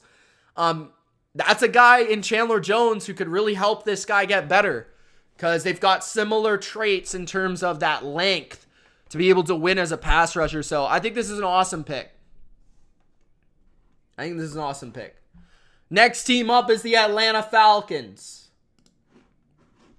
The Atlanta Falcons could go with Bijan Robinson out of Texas. They could go with Christian Gonzalez out of Oregon. They could go with Jalen Carter out of Georgia. Any three of those picks would be acceptable. We will see where they go.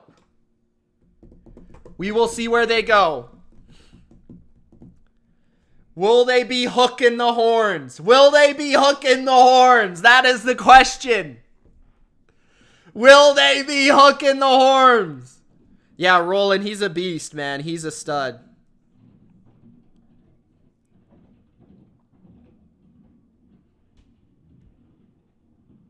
He has a little bit more bust-like factor to him, but he has incredible upside.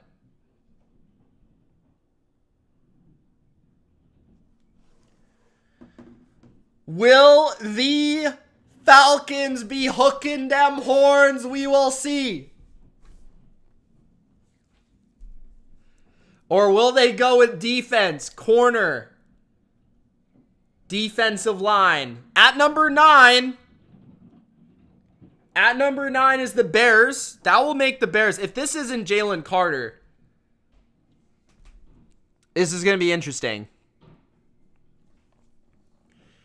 Because if Jalen Carter is at 9, do the Bears still go with an offensive lineman or do they take Jalen Carter? The top 2 edge rushers are gone, so you don't think they're going to go there. So that would make number 9 very interesting. I haven't seen it yet, Harley. I've heard some pretty good things about it. What did you think? Connor says, cannot believe Jalen Carter is still on the board. Greg says Chandler Jones picks it off, the 40, the 30, the 20, and wins the game. Stop it. Please don't.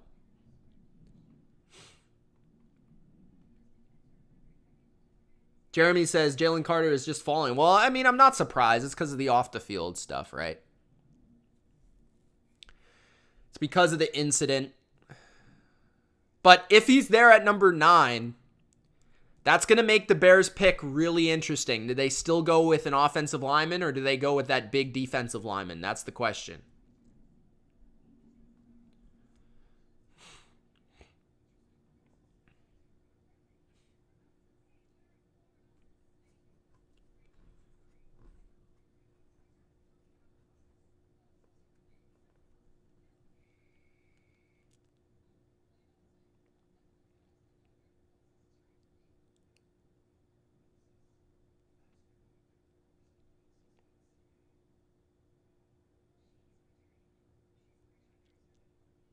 Okay.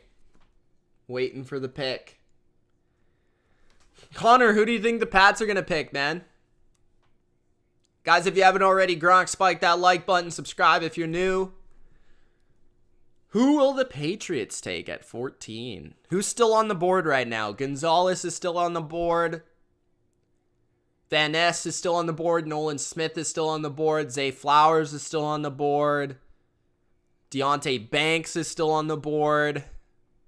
Any of those guys I would feel okay about. New England, I wouldn't be surprised if they trade back to.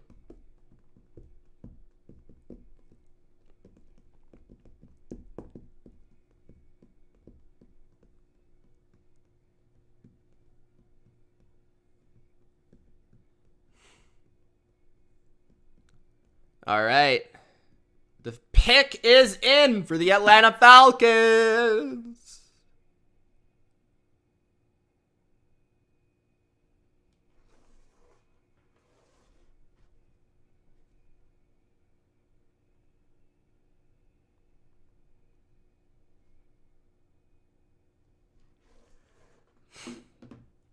All right. At number 8, the Atlanta Falcons select. Oh, now they're dragging this out with this garbage. Get this off of my TV. Roger Goodell is like the most boring commissioner ever.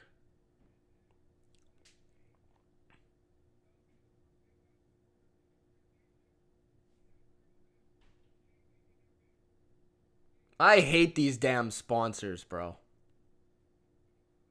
Bro, the mic's too high for this kid. That's not even nice. You can't see his face. There you go.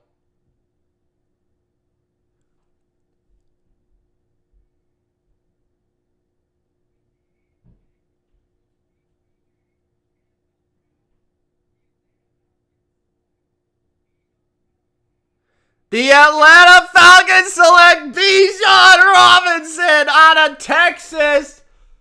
Hook 'em. Bijan Robinson is the Atlanta Falcons' new superstar running back. Some people would say he's the best player in the draft despite being a running back. And probably in the 1980s, he would have been the first overall pick in this draft. But Bijan Robinson will be an Atlanta Falcon at 8th overall. As I've said before, if I was a Falcons fan, I would not be upset. He's just too good to be upset about this. Like, do you need bigger positions? Did you need a edge rusher possibly? Or could you have taken Jalen Carter or a corner? Yeah. But Bijan is too good to be mad about. He's arguably the best player in the draft. In a weak draft. So, you know you're going to get a guy that I think is going to be a perennial Pro Bowler. I've compared him to Emmitt Smith with his rushing style. He breaks a ton of tackles. He's got great vision. He's got great contact balance, good, incredible quickness. He makes a lot of people miss. The only thing he's missing from his game is breakaway electric speed. Other than that, the guy can do it all. He's a 3-down weapon. He can catch the football out of the backfield. He can line up out wide and play receiver. He's a great power back. The guy's got everything. He's the best prospect at running back since Saquon Barkley. And arguably, he does some things better than Saquon. He doesn't have the speed of Saquon Barkley, but I would say that he has better vision than Saquon does to be able to hit holes that you don't see that are there. This guy's going to be awesome. As long as he can stay healthy, which is always the question at running back, he's going to feast with Arthur Smith. He's going to be Arthur Smith's Derrick Henry. Again, he coached Derrick Henry in Tennessee. And it's a little surprising because you would think they would have been happy with Tyler Allgeier's season last year with 1,000 yards and all that as a rookie. But yeah, we saw him live against Alabama. The guy is a beast. Broke a ton of tackles. Didn't have his best statistical day there, but he's a beast, man. And it's cool to see him go at number 8 to Atlanta. Atlanta's had some great playmakers over the years. Michael Vick, Julio Jones. They've had the burner, the Turner, man. But now they've got Bijan Robinson. Wave God is in the chat. He's excited. Like, I get it, guys. Like, some Falcons fans are going to be annoyed that they didn't take Carter or they didn't take an edge rusher or a corner. But this guy's too good. This guy's too exciting. I think that's an awesome pick for Atlanta, and I'm intrigued to see how he powers them to success in the future. All right. The Philadelphia Eagles have traded up one spot to go to number 9, and I do believe this is going to be for Jalen Carter. And, of course, the Eagles get richer with arguably the best player in the draft at number 9.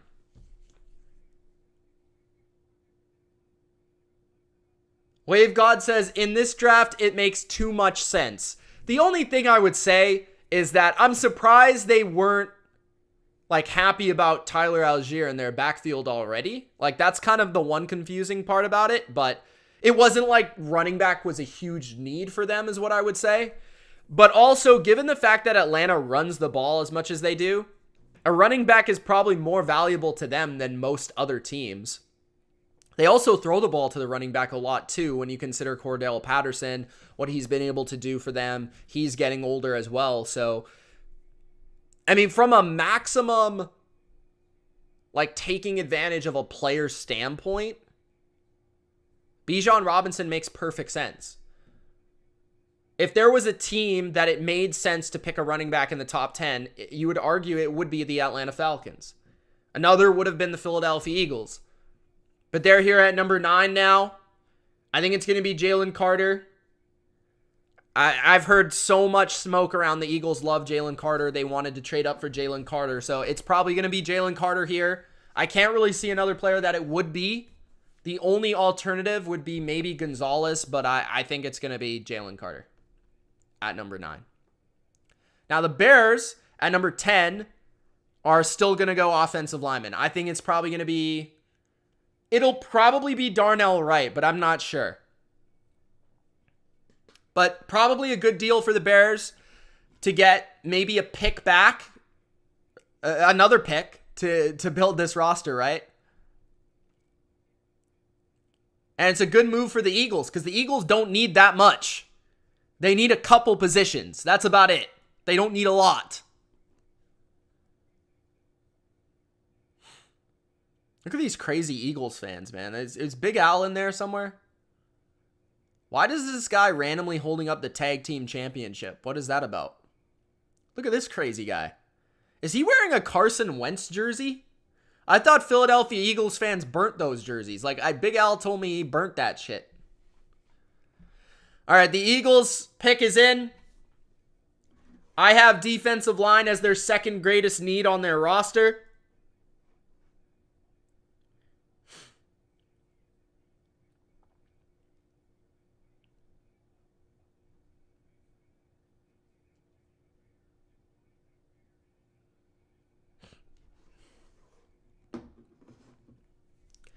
It's going to be Jalen Carter, guys. So, the Philadelphia Eagles, with the 9th overall pick in the 2023 NFL Draft, select defensive lineman, defensive tackle, the big man, Jalen Carter, out of Georgia. Jalen Carter is going to reunite with big old Jordan Davis from Georgia. The duo that took over college football in 2021 is going to reunite. Jalen Carter is, in many people's opinion, the best defensive player and arguably the best player in the draft. Not exactly the safest player. There have been obviously some off-the-field issues, some off-the-field concerns, but man, is this guy a stud. On the tape, just looking at the tape, he's one of the best D tackles you can ever watch coming out of college. His power is unbelievable. He's a good pass rusher, got the quickness in his hands. You don't have to teach him a lot. He can be a big nose tackle. He can play 3-tech. You combine his skill set with Jordan Davis, and it makes perfect sense. Jalen Carter can be freed up to be more that productive pass rusher. He can replace what Javon Hargrave gave you from the interior as a pass rusher. And the Eagles love their defensive linemen, man. They just love their defensive linemen. So yeah, this could be the best pick in the entire draft, the Philadelphia Eagles, trading up one spot to get Jalen Carter at the 9th overall selection. An absolute monster out of Georgia who has made those defenses so good over the last 2 years. The Chicago Bears pick is in.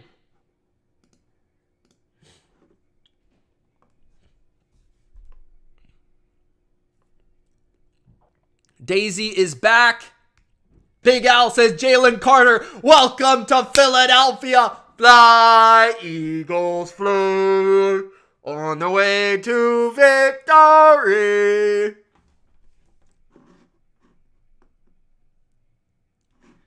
Okay, we got the Chicago Bears. Pick is in. Big Al says, we got another big, nasty man for the front seven. Who needs Bijan when we have Carter? The Bears are going to go offensive tackle. I've predicted Darnell Wright. We'll see if I'm right on this one. If I'm right about right. There's Jalen Carter destroying quarterbacks. Number 88, too. Great number out of Georgia.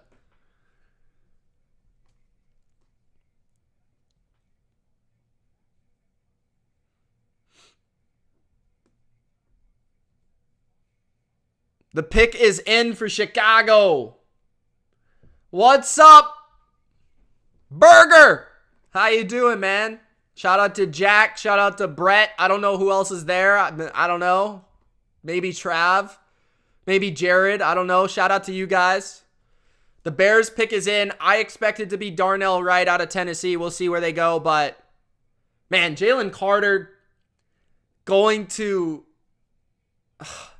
Philadelphia. That's almost unfair. That's almost unfair. That's not even fair. How does Brett feel about Bryce right now? Is he feeling good? Has he already ordered the jersey? Yes, those are some of my real life friends, Harley. Andrew says, how does this draft so far set up for the Patriots? It sets up okay. I mean, my guy's still there. Gonzalez is falling. So Gonzalez is still there. Which means that Deonte Banks is still going to be there. Nolan Smith and Lucas Van Ness are still there as well. So we're good.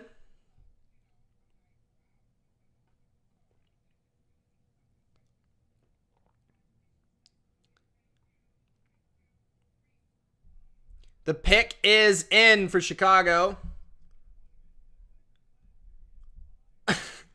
Harley's just loving that dress.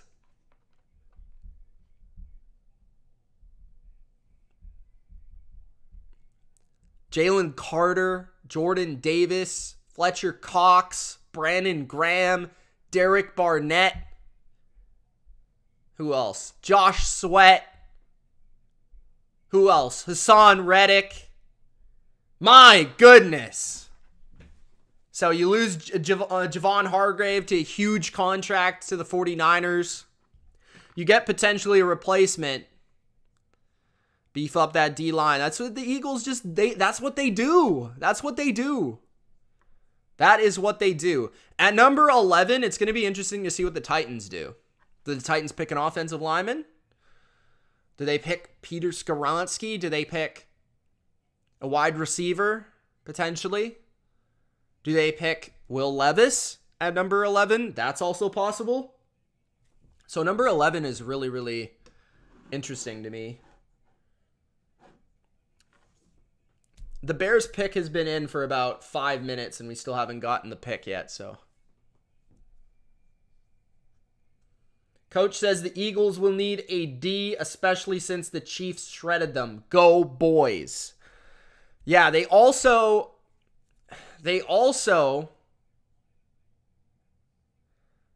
lost Jonathan Gannon, their defensive coordinator. They went through a little bit of a coaching thing. So, Bears pick is in.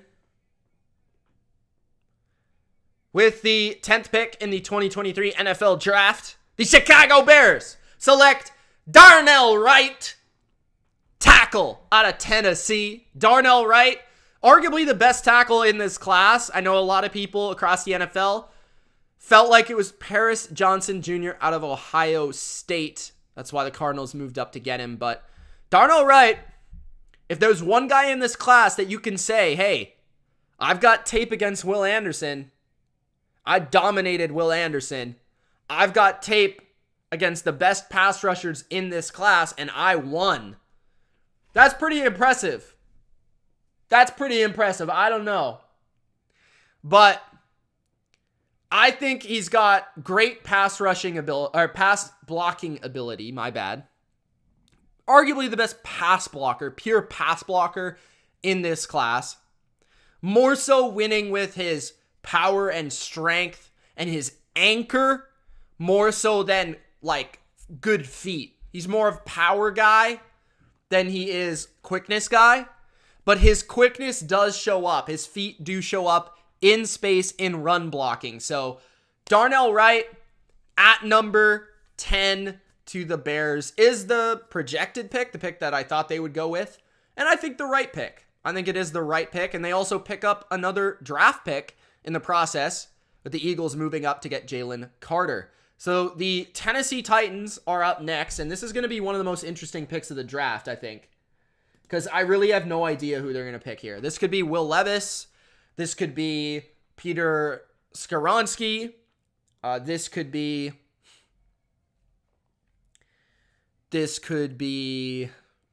JSN. Sports Today says heavy reach. Skoronski is the number 1 O lineman. He can play guard or tackle. I disagree. I think Skoronski is a guard. And I think Darnell Wright is a right tackle. And I think Darnell Wright is arguably just as good as Skoronski. But, you know, when you put into perspective that one is a tackle and one's a guard. I would agree that Skoronski will probably be better. And he's better right now. But I think when you take into account one's a tackle, one's a guard, I think Darnell Wright is just as good and is a good pick, in my opinion. Says the Lions will be selecting Gonzalez. I would agree at this point. I think, they're pick 12? I would agree.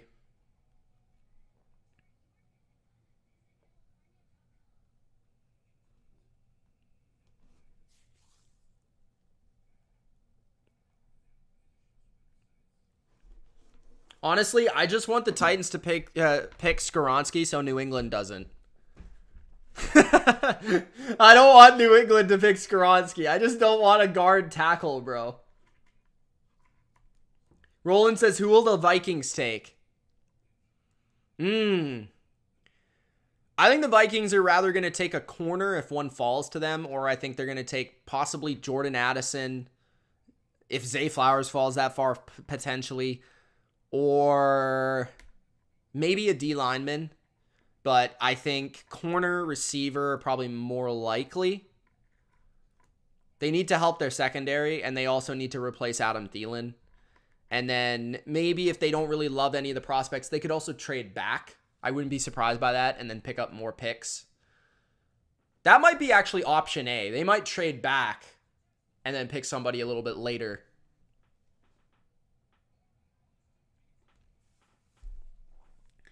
Would Levis fit the Titans? I think he'd fit the Titans. I think if they stick to what they've been doing in recent years with Ryan Tannehill, I think one of the better things Levis does is his play action ability, his power throwing, right? His arm strength. In that area, he ran a lot of that stuff in college. So I think just from a schematical standpoint, I think that would fit him. One of my friends is a Vikings fan. Yeah, Jack. They're all at Jack's house right now. He probably wants, he just wants a good player. That's probably what Jack would say. He just wants a good player. I don't know if they're still in here, though. I'm a little bit worried that the Patriots' Will Levis rumors might be right if he's still there at 14. But that could be a good thing if New England can trade back and get some more picks. If somebody wants to come up and get Will Levis, that would be cool. Do the Pats take first receiver? I think that's possible. Green Bay might also, though, at 13. All right, so at pick number 11, Will Levis is still waiting on his phone. Probably a little frustrated that he hasn't gone yet. But I mean, based on the actual, the order of the quarterbacks, I'm not surprised in terms of, what I watched on film. What I watched on tape, Will Levis didn't deserve to go in the top 10. And the 3 quarterbacks that went above him deserve to go above him. So, it's not surprising on that standpoint that he's still available. Okay. Titans. Let's go. Let's speed this up, man.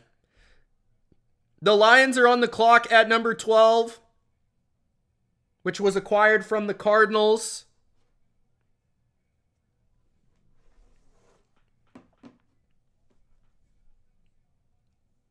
Is he really Sports Today? Does he like him that much?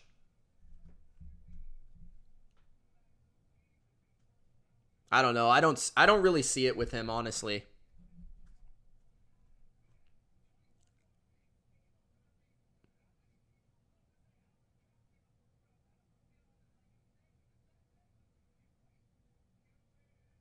Titans pick is in. I expect it to be O-line. If I was the Titans, I'd pick an O-lineman here. They need help on the O-line. They need a guard or a tackle. It doesn't really matter. That's why I picked Peter Skoronski in the what I would do mock draft for them. Because I just feel like they need offensive line. So at the 11th pick in the 2023 NFL Draft, the Tennessee Titans select Peter Skoronski. What did they announce him as? Guard. Northwestern. It does say guard on the graphic. I don't know if that's what they announced him as, but it says guard. I always find those things interesting. But Peter Skoronski, this is close to a can't-miss prospect in this year's class. He's really, really hard to pick apart on tape. Really. And then play him out. But I think he'll be a very good guard in the NFL. Refined in pass pro, tough, physical in run blocking. Oh, I didn't know that I don't know if that's his granddad or his dad that played in the NFL. I assume that's his grandfather. Yeah, Grandpa Bob. I didn't know that. Good pick by the Titans, though. This is exactly what I thought they would do, exactly what I thought they needed to do. An offensive lineman. they've been trying to rebuild that offensive line too. They picked up Andre Dillard. They picked up Daniel Brunskill. They've picked up a couple guys in free agency on cheaper contracts with high upside. And Peter Skoronski continues to rebuild this offensive line that was in shambles last year. So I think that's a really good pick by Tennessee. And a pretty safe pick, honestly. Like, I don't think they're really going to miss on that one. At the very least, he's an average guard in the NFL, but he has the chance to be an excellent guard in the NFL. And maybe even a tackle. Harley says he's adorable as well, so there you go. Sports Today says really good pick. I'd put him at guard, and he'd work well with Henry opening up lanes for him. That's the question. Will Henry remain on the team?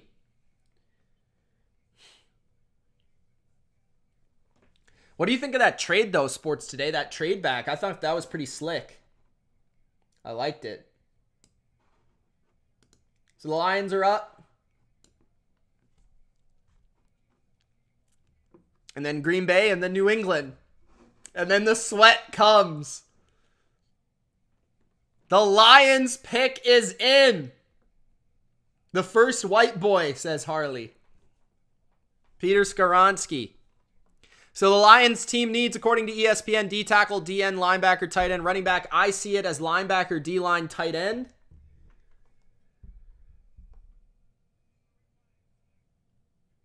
Jahmyr Gibbs!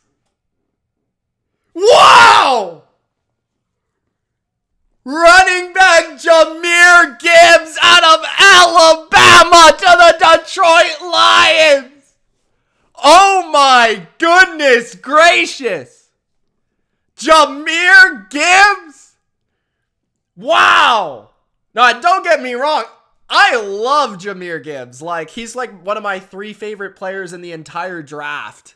Like, I love this guy. I think he's going to be spectacular at running back. But I'm shocked, first, to take a running back this high that's not Bijan Robinson.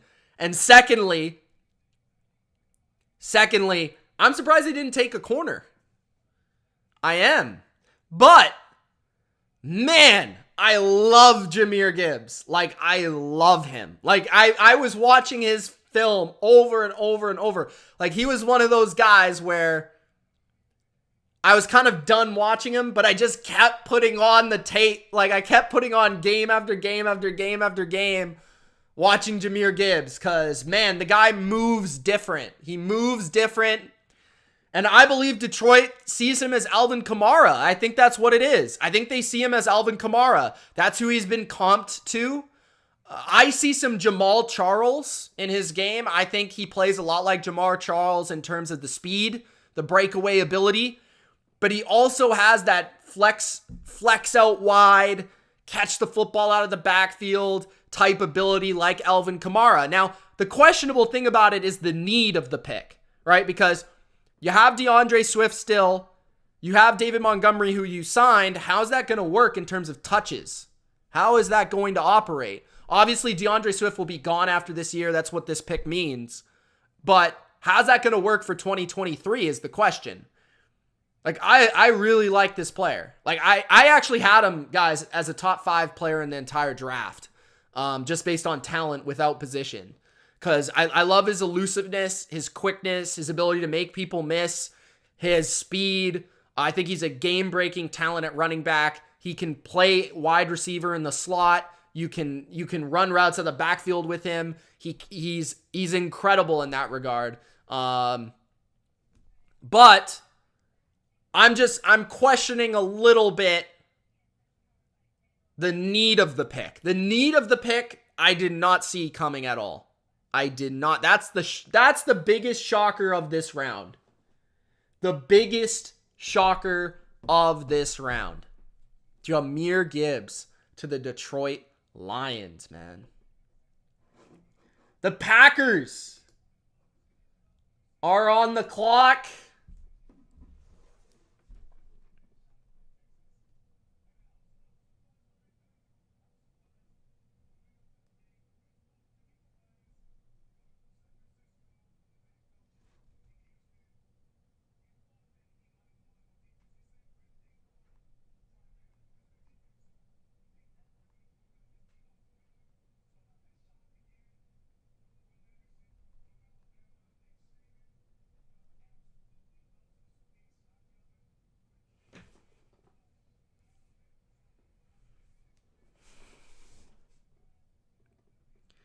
Man. What do the Pats do now? It's going to be... I'm praying it's not Will Levis. But I'm hoping Christian Gonzalez, Zay Flowers...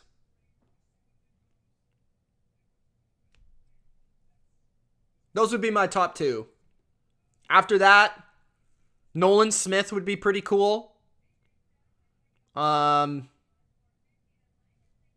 wouldn't mind Lucas Van Ness, but I like Nolan Smith more. I love Deonte Banks, too. I wouldn't even mind trading down.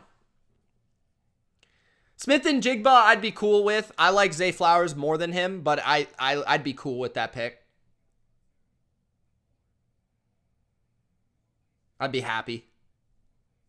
I think Smith and Jigba could be this pick. I think Michael Mayer could be this pick.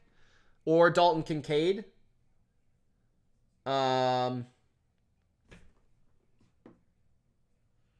Who else could the Packers pick here? I mean, there's always a chance they go defense.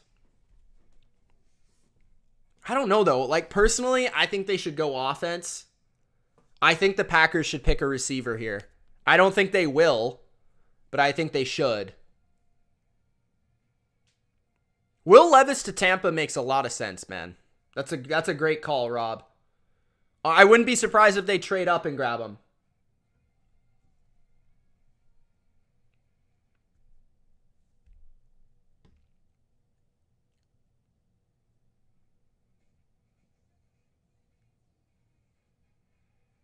What do you guys think of the whole Kansas City set for the draft? You think it's Gonzalez? We'll see, man. We'll see. Who do I think the Pats should select? Again, I think it should be a receiver or Gonzalez. A receiver or Gonzalez. Either one I'm cool with.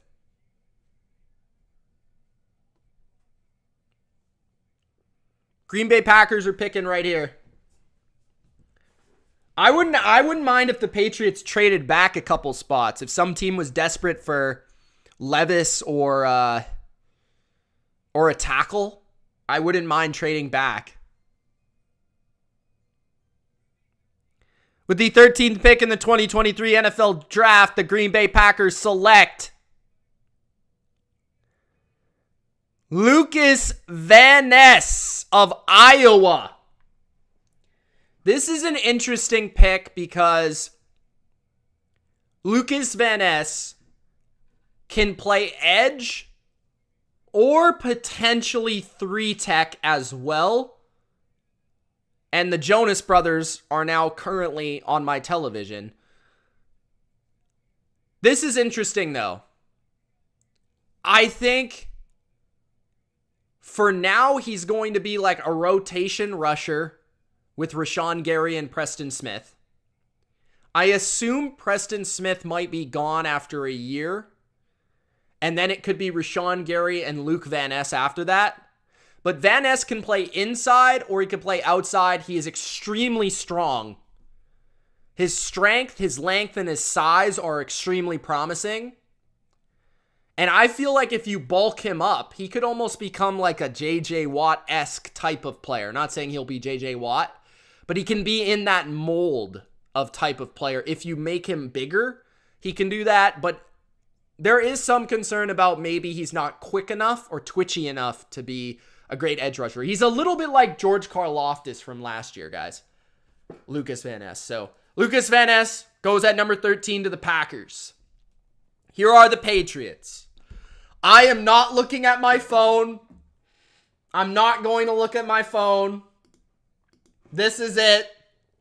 I don't know if this is going to be great or this is going to be crap.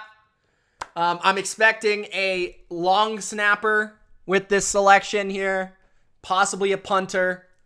But here we go. I wouldn't hate a trade down. Oh, they traded! There it is! For the tackle. I told you. I told you guys. I told you that some team is going to want... Didn't I say that? Please tell me I said that. Don't tell me I'm an idiot.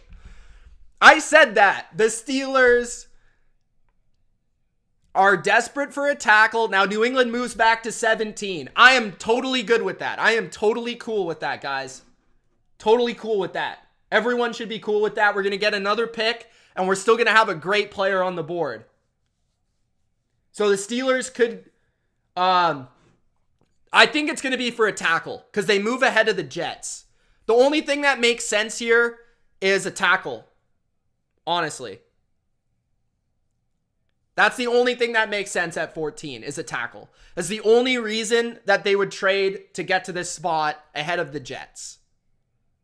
And I think that also means New England's not taking a tackle. Because I don't think they would take it. They would have just taken the tackle right there. So I think you can rule tackle out for New England.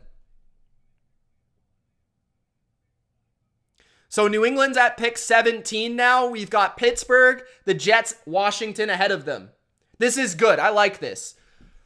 Pittsburgh is going to pick a tackle. The Jets are probably going to pick a tackle. If not, they'll pick an edge rusher. Washington is going to pick a tight end or a corner, maybe. And then New England will pick. So New England will have all their receivers available to pick. I think they'll also have Nolan Smith available to pick. And maybe Gonzalez at 17. So they'll have pretty much everyone they want at 17. So I like that trade. And I'm intrigued to see what they got out of it. Yeah, we'll see. Yeah, we're definitely keeping Mac. I think.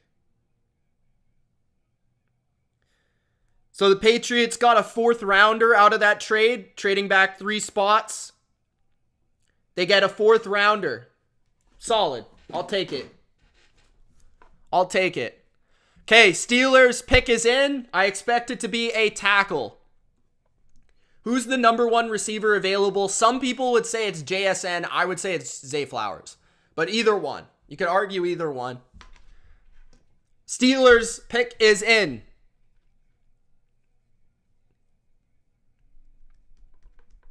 Yeah, but New England's going to have their choice of receiver at 17 if they want to go receiver. Or they'll have an edge rusher, Nolan Smith, or they'll have Deonte Banks or Gonzalez at corner. So they can go really whatever way they want to go at 17. And they got a 4th round pick out of it. Steelers are up. I think this is going to be a tackle.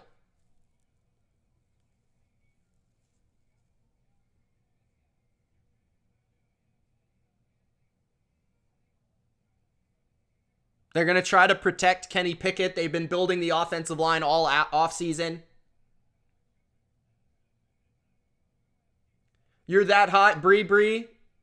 You're that high on Gonzalez, eh? I mean, Gonzalez still might be there at 17. The only team that I think would pick him is Washington.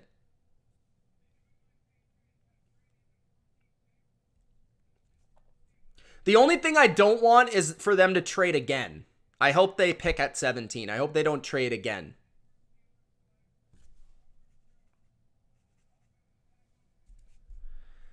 Broderick Jones, offensive tackle out of Georgia. That's Ultra's boy. Goes to Pittsburgh. A lot of upside with this pick. Guy is massive. Huge human being. Big, old school style offensive lineman. Smashes people's skulls. I think he's going to improve the run game. Maybe more than anything else. Really going to help Najee Harris, but also is going to help Kenny Pickett, right? That's their franchise quarterback. Look at this guy. He's playing with damn giant-ass lizards here. But this guy is a beast. Absolutely monster among men. Huge. Got the length. I think the number one thing I like about him is like his chippiness. Like he plays with a little bit of an edge to him, especially in the running game. So Jones goes to the Pittsburgh Steelers. Now the Jets are up. You have to think the Jets will go tackle here. Could they go Nolan Smith? That's also a possibility, but I think tackle's probably the pick.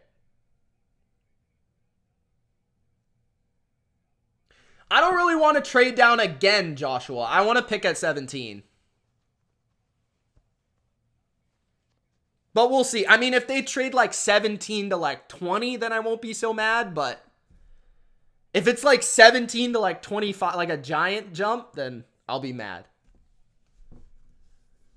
I think New England's going receiver at 17.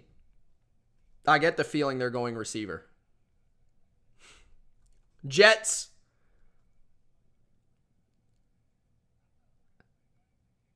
Jets, I don't think will go receiver. I'd be a little surprised. Maybe Garrett Wilson talks them into taking JSN, but I doubt it. I doubt it. Maybe they ask Garrett Wilson, hey, should we take this guy? I think Zay Flowers is going to be the pick at 17. I really do. That's my prediction right now, guys. Zay Flowers at 17. That's my prediction. I think they didn't want to pick Zay Flowers at 14, but I think after Lucas Van Ness went, I think that at 17, they're going to pick Zay Flowers. Okay, the Jets. Let's see what the Jets do. I'm going to say they're going to pick...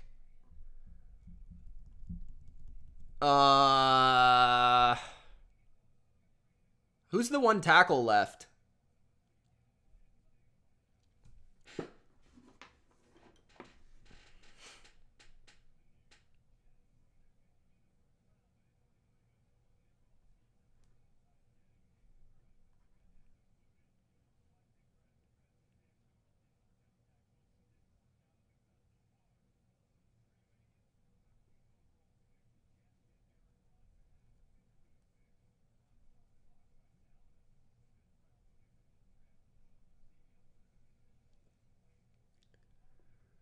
This should be a tackle, right? Like, they really need a tackle.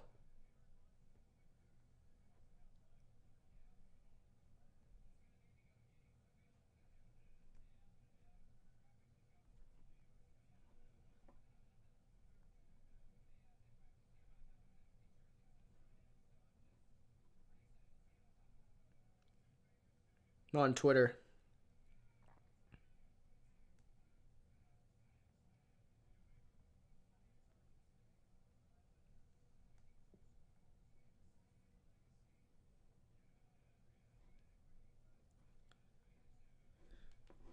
Pick is still not in. Maybe they're trying to trade out of this pick. 3:30 left in the pick for the Jets. Cody Mock. Maybe. That would be a little bit of a reach.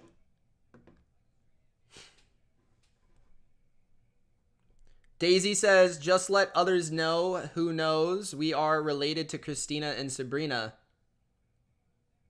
Oh, you are? Really? Or are you just Christina and Sabrina on a different account?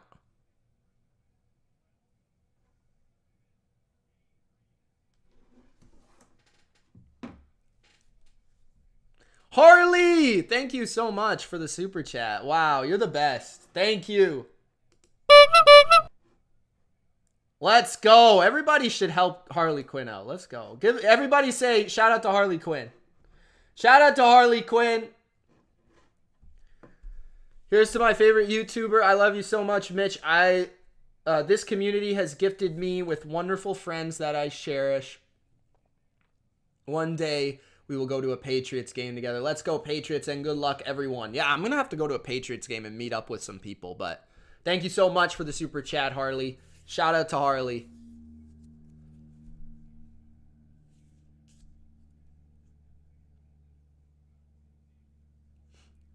Daisy and Diana are just using the different account. It's actually Sabrina and Christina. Or Christina and Sabrina, sorry. Jordan, what's going on, Jordan? Where you been, bro? The guitar-loving teen.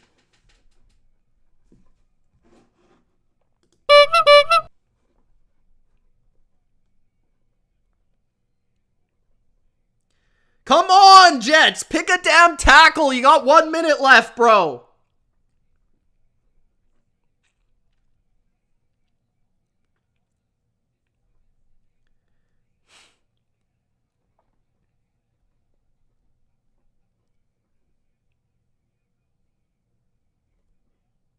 You know what's also funny? The Jets clearly wanted a tackle at 15, and the Patriots traded out at 14 and said F them, and they let the Steelers get it. That's hilarious to me. Isn't that... That's funny, man. The Patriots are like, F the Jets. We're going to trade your tackle to the Steelers, bro.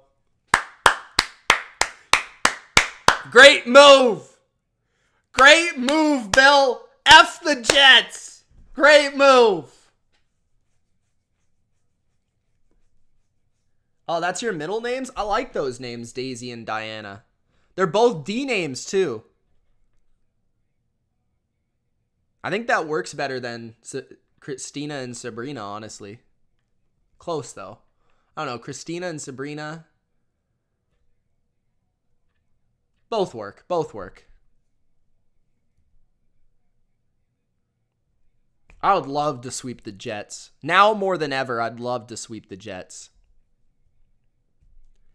Jets, lose, lose, lose. Belichick just hates the Jets, bro. He's like, we're going to give your tackle to the Steelers. We do not care. Pick is finally in. Now that, if there's not a tackle on the board for them, I mean, they could go with Jackson Smith and Jigba. I wouldn't be surprised. They could also go with Nolan Smith.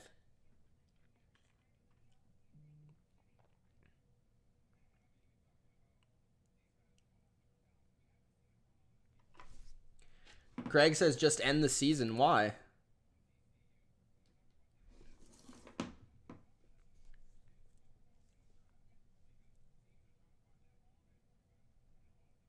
Okay, so the Jets, I think, if they're not going tackle, I think it took them a long time to pick.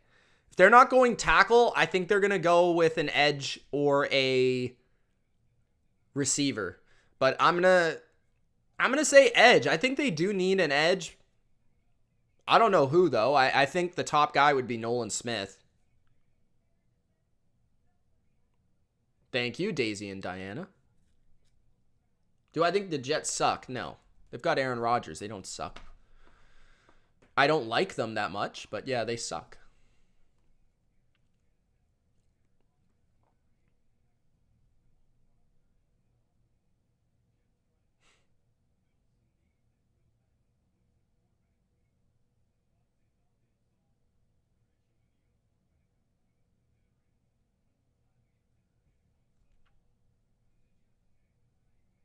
Harley loves Salah. I don't know why. Rival coach.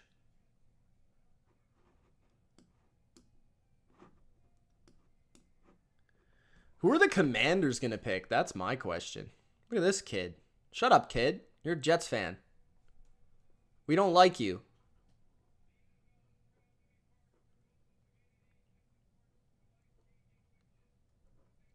Count on losing this Sunday. Yes, sir. All right.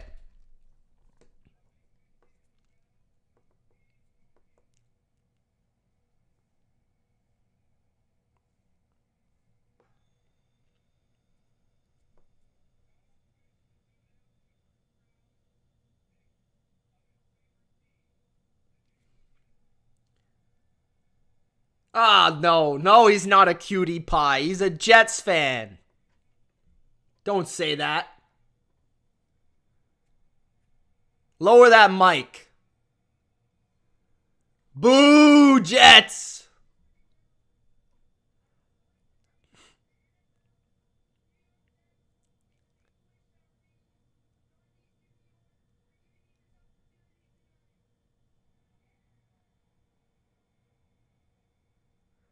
With the 15th overall pick in the 2023 NFL Draft, the New York Jets select.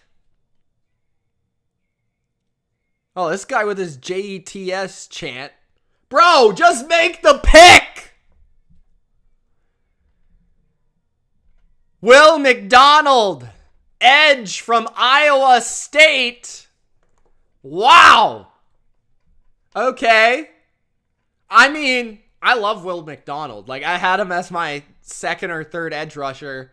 Obviously, the Jets felt the same way. I didn't think he would go this high in the draft, though. I like him. He reminded me of Judon. Just the way his long arms got really long arms. It's got really good bend off the edge to get to the quarterback. 6'3", 258. He's a pass rusher for the Jets defense. Another one. Yeah, I liked him, man. I like Will McDonald a lot. I think that's a good pick. I think it's maybe, you would categorize it as maybe a little bit of a reach for some people, but that's a position they needed. And we'll see how the player plays in the NFL. But I think it's interesting that the Jets valued him kind of similarly to how I did. So, Jets get a pass rusher.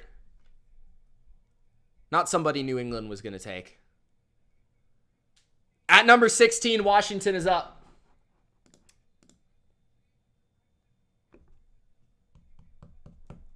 That's a little bit surprising, McDonald. It's about 10 spots higher than I thought he would actually go. But, good player, though. What happened to the Rangers, Caesar?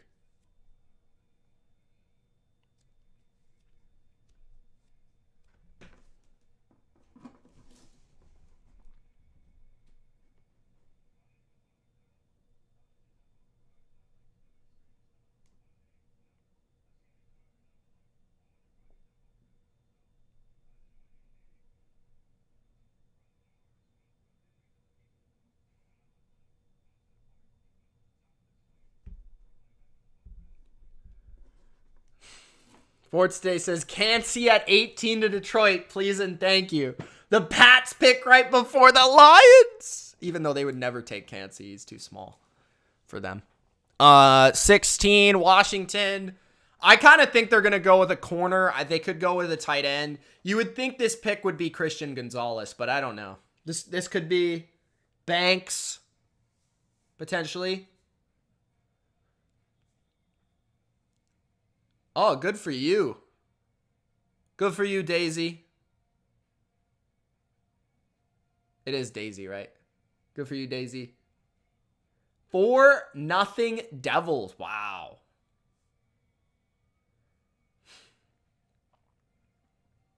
What's wrong with the Commanders logo, bro? They changed it again?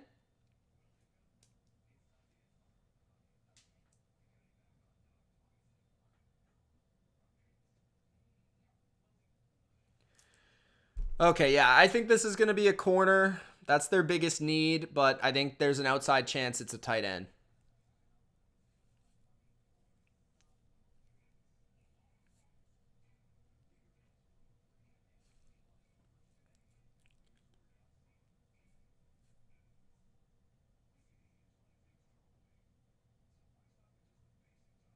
Yep, Sam Howell's their guy, man. Sam Howell is their guy.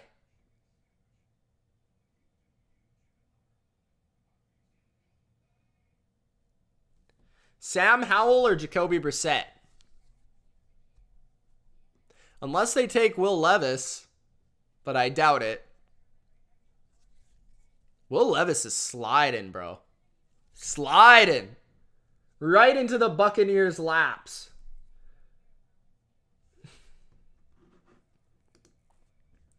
What would I do if Levis goes to New England? Oh, God.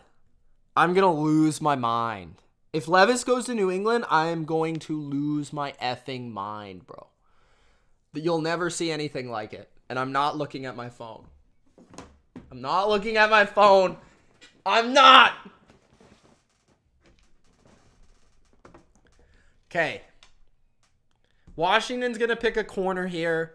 Then we're going to pick Zay Flowers out of Boston College or Christian Gonzalez out of Oregon or Deonte Banks out of Maryland. If we take Levis, I am going to lose my mind. I'll probably shut the stream off, to be honest with you. I won't be able to recover. It'll be 15 times worse than... 15 times worse than the Cole Strange pick. Seems like Washington's willing to give Sam Howell a go, man.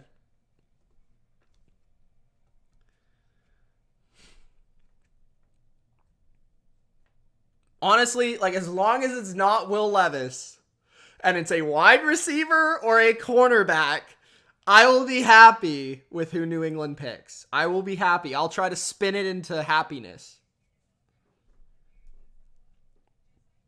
How about you guys? How do you feel?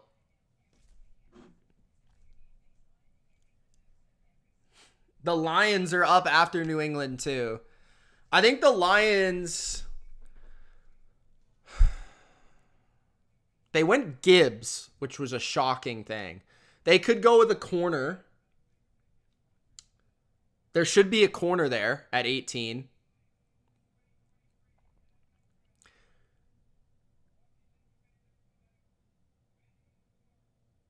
The Washington Commanders select Emmanuel Forbes, cornerback from Mississippi State. Wow. Emmanuel Forbes? I mean, great ball production, a lot of interceptions, but a lot of questions about how slim the guy is. He is extremely small. He's extremely skinny. I think he's like 160 pounds. Great ball skills, interceptions, all that. Jim Thorpe Award semifinalist last year. I have no question about his ability to play the ball and play zone coverage. I question him being 166 pounds. It's the lightest defensive back at the NFL Combine in the last 20 years.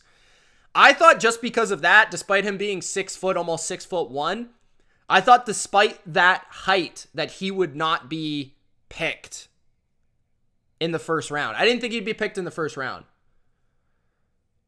Patriots pick is in. Don't spoil it. Don't spoil the pick. Whatever you do, don't do it. I am going to lose my mind no matter what happens. Let's see.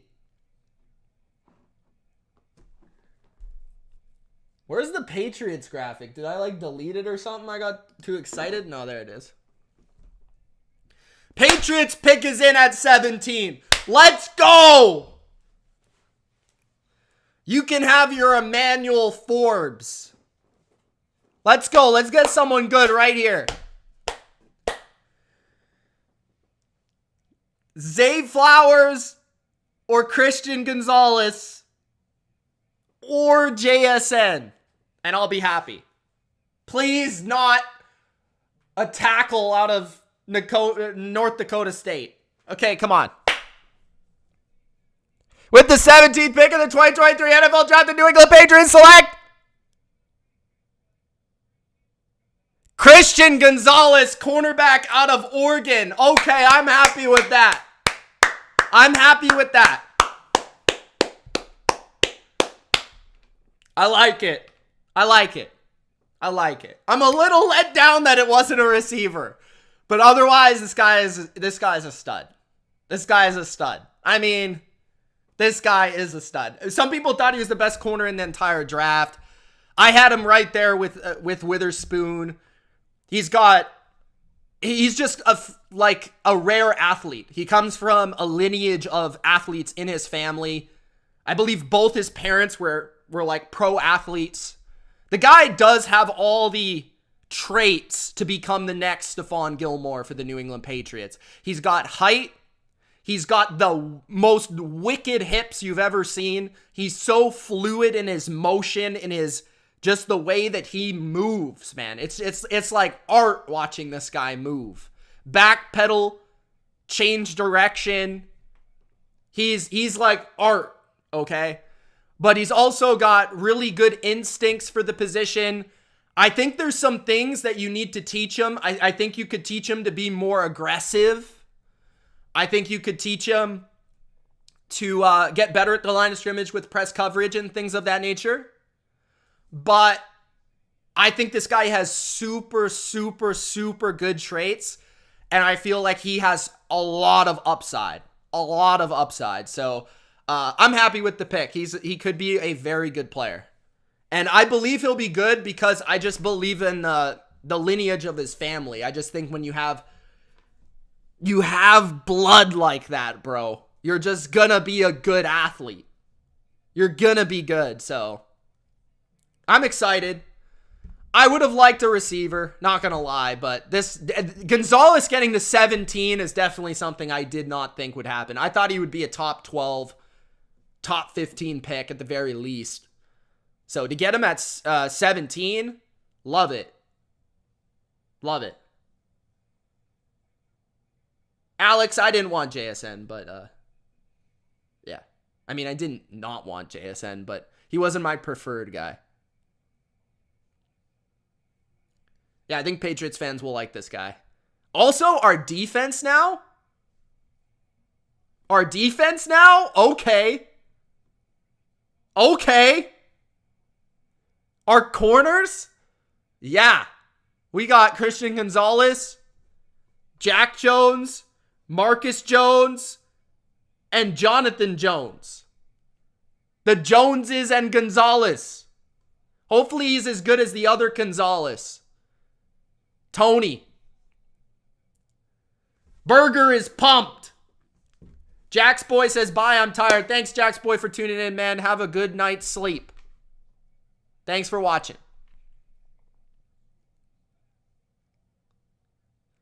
I'm wondering why he slipped this far, honestly.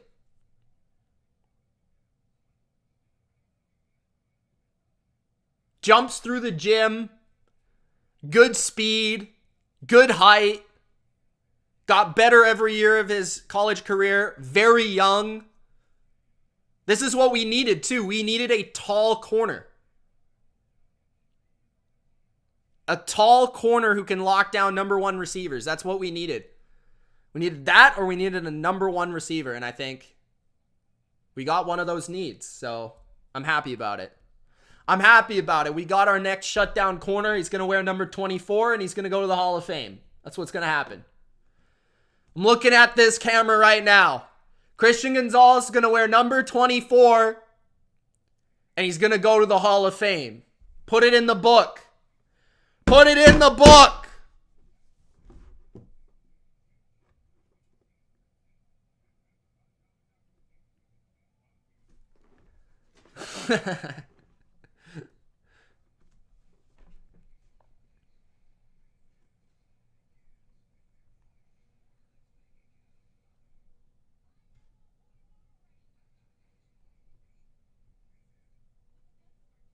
Hold on, I'm tweeting.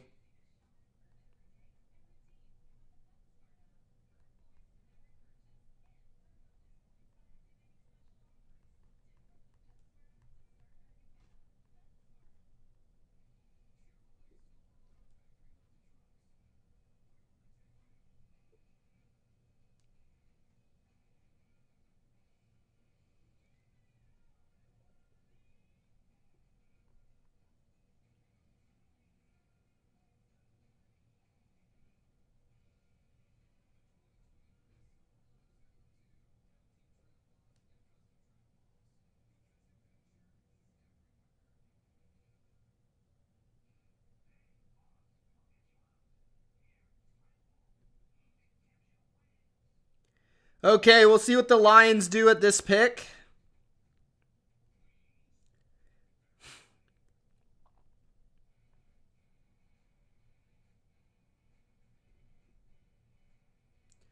We'll see what the Lions do at 18. I'm pumped, man. I like the pick a lot.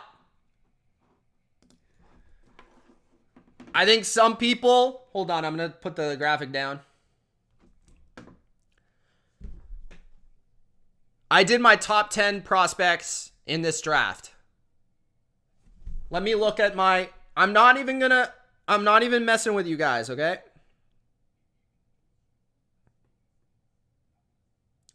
I had Christian Gonzalez At number 7 on my top 50 prospects list, Christian Gonzalez was at number 7. We got him at number 17. Arguably the best corner in the draft. The highest upside at corner in the draft. Given his athletic measurables, the vertical, the speed, the height, the fluid nature. He's so smooth.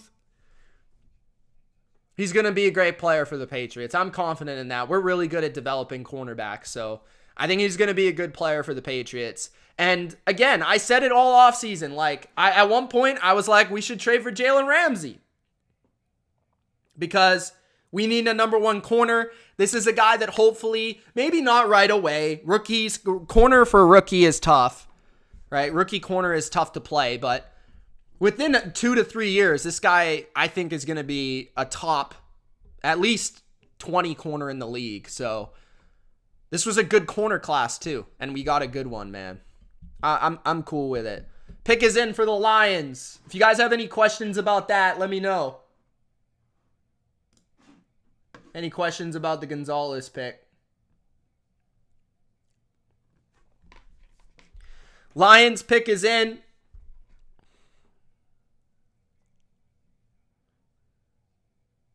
So they need a D tackle, a DN, a linebacker, a tight end in this draft.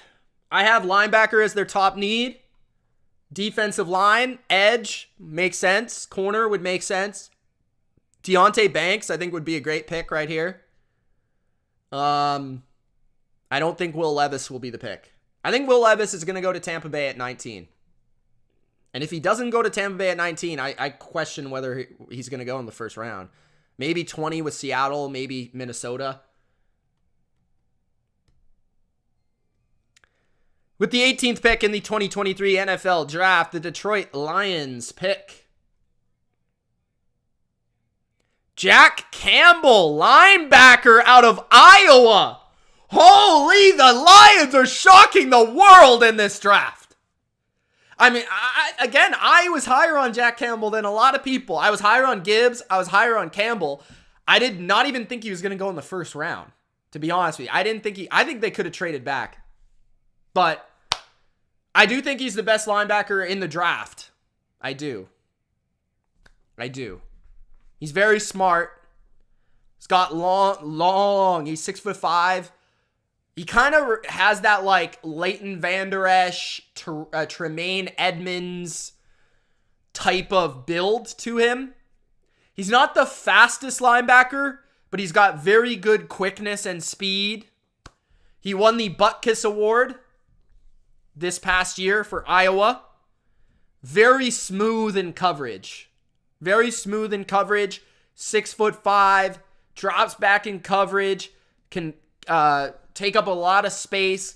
I am surprised by that pick, though. I thought, he wouldn't go that high. I didn't see him really in any mock drafts to go in the first round.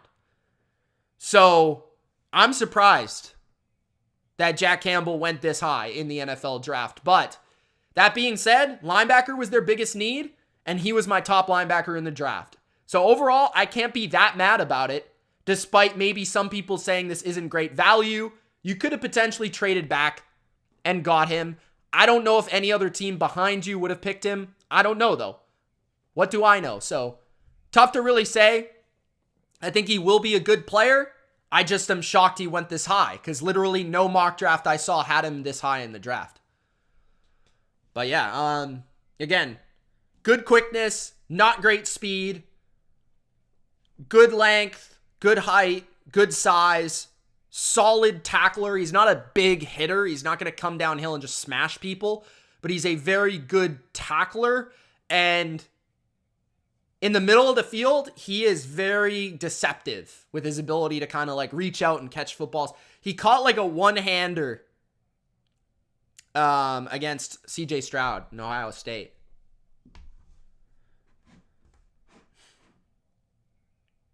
Trade back in the first, says Greg. Hey, if one of those receivers drops, I'm down. That would be a dream. I would be so pumped. I'd be pumped out of my mind. Will Levis pick is in. I don't think the Bucs are taking Will Levis, guys. I think they're going defense. I think Will Levis would make a lot of sense here, but I don't know.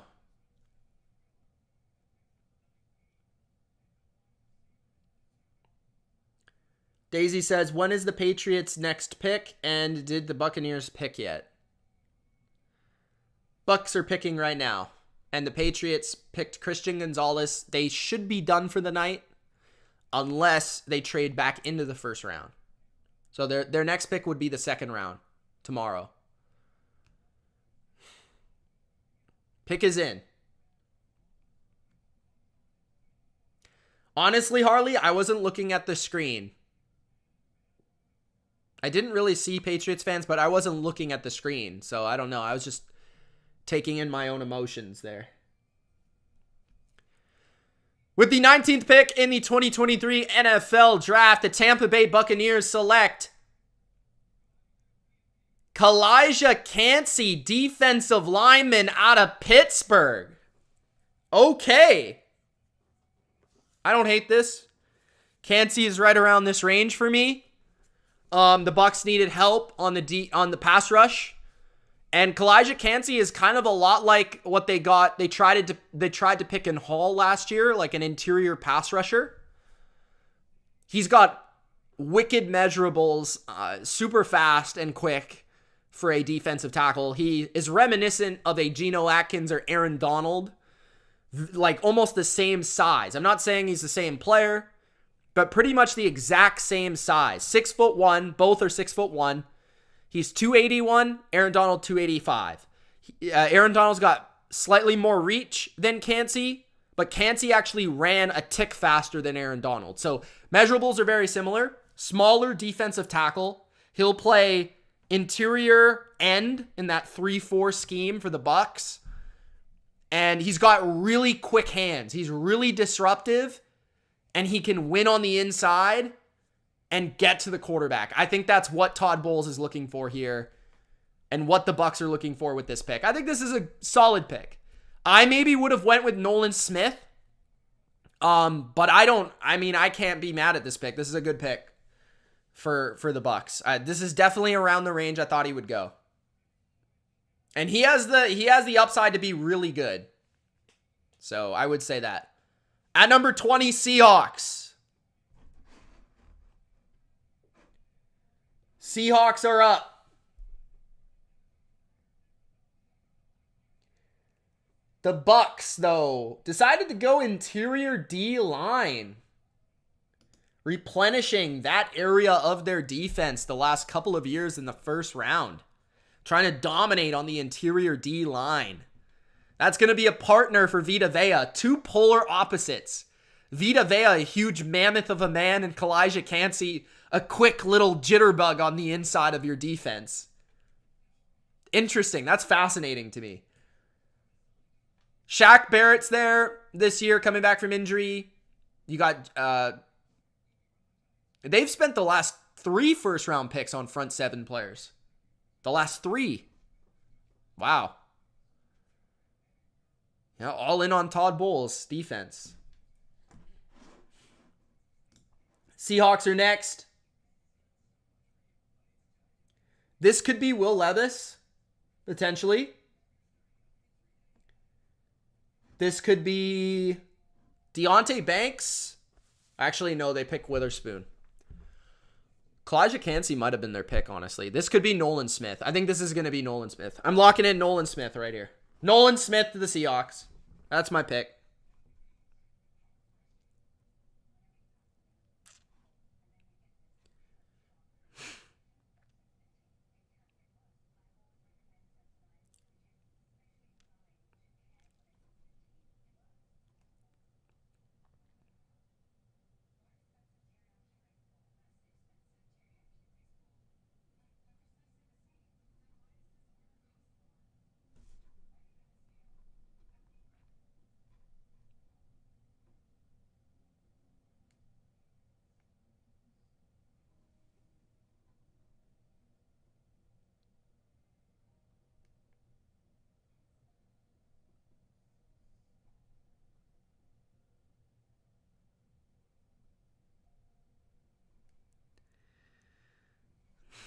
Next gen stats, Pats fans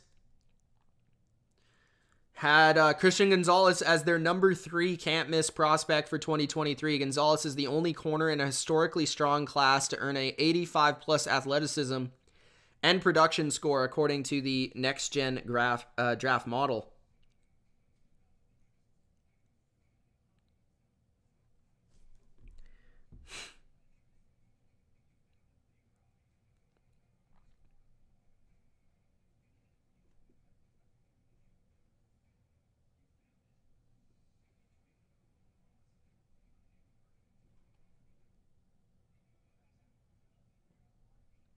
I'm excited for our secondary, man. Our secondary is going to be sick.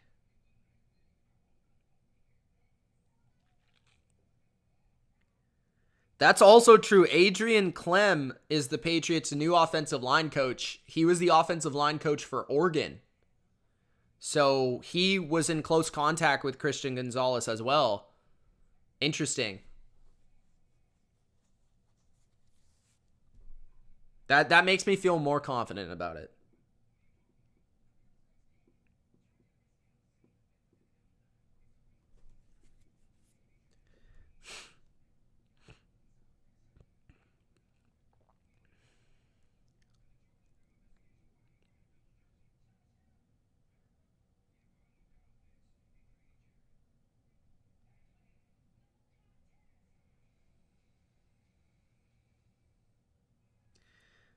Oregon has had 4 first-round picks in a row, too. Justin Herbert, Penei Sewell, Kayvon Thibodeau, and Christian Gonzalez.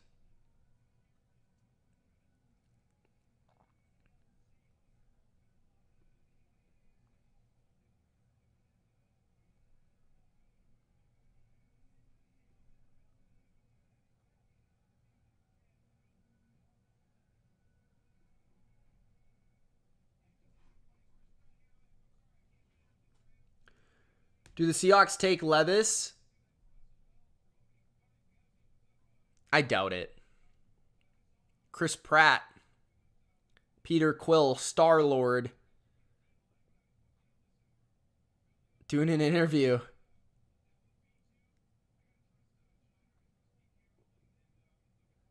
I think Nolan Smith's going to be the Seahawks pick, but there's only 40 seconds left. I don't know why their pick hasn't been in.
Okay, pick is finally in for Seattle.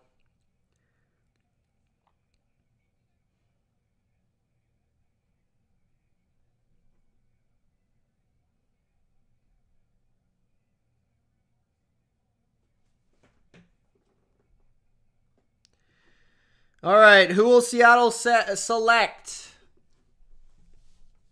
Can we do a member-only stream about the pick choices? I don't know anything about Gonzalez, so I'm excited to discuss him.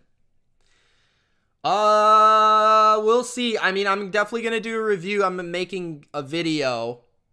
It will be out tomorrow, probably late tonight. I'll be making a video about all the first-round picks.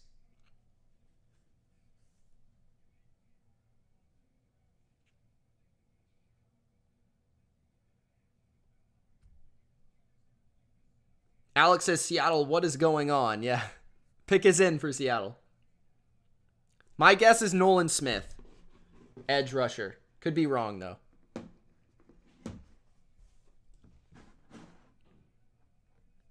Greg says, I think I would have been okay with Joey Porter or Emmanuel Forbes. Didn't see Gonzalez falling to 17.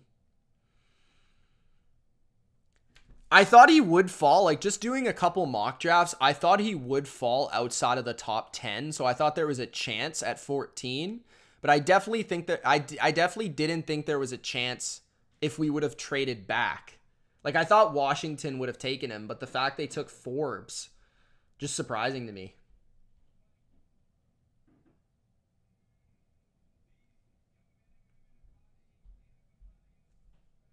Thank you, Ultra. I love it too, man. We need a guy. We need a number one corner. So hopefully he can shut down Diggs because that guy's starting to piss me off. Pick is in for the Seahawks.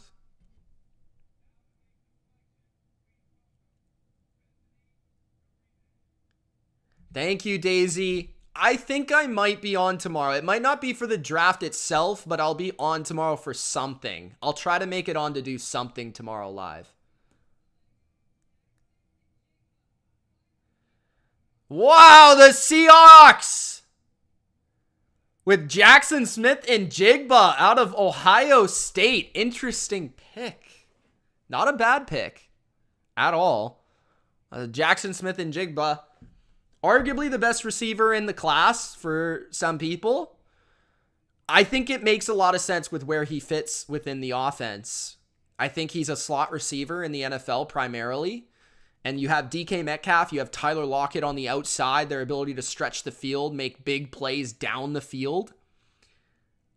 I think Jackson Smith and Jigba is going to be able to get open underneath and in the intermediate of the field for Geno Smith. I think this opens up another layer of their offense, another area of the offense. That middle of the field from 5 to 15 yards. And Jackson Smith and Jigba is a fluid, just wicked route runner. Just really great understanding of getting open, utilizing, his routes to attack leverage. And then also what I think he's best at is against zone coverage. He just has an incredible feel at finding where to go, how to get open, and just make that catch. And then make the first guy miss constantly once he catches that football.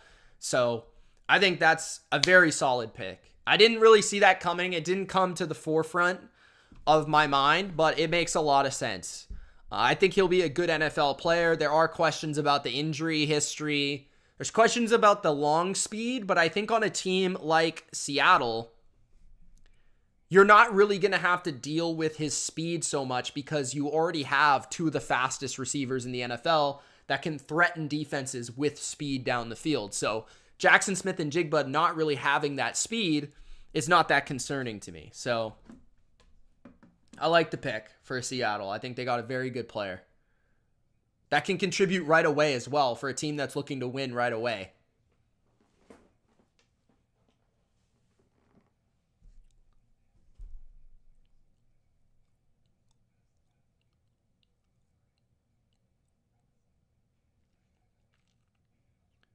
Pick 21.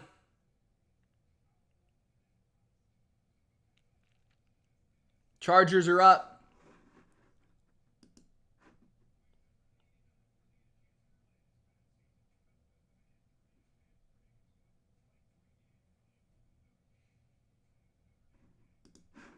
Could this be Zay Flowers right here? Who else could it be? Could it be Nolan Smith? Could it be offensive line? Could it be Jordan Addison maybe, if they like him over Zay Flowers? I don't know who this is going to be. Like the first time in the draft, I have like no idea.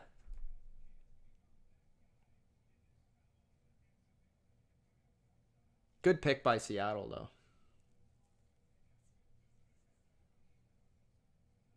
I'm intrigued to see what the Pats do in the second round now that they got a corner, so they're probably not going to go stack up on corner this year, so it's probably going to be a receiver or an offensive lineman or maybe a defensive lineman in the second round.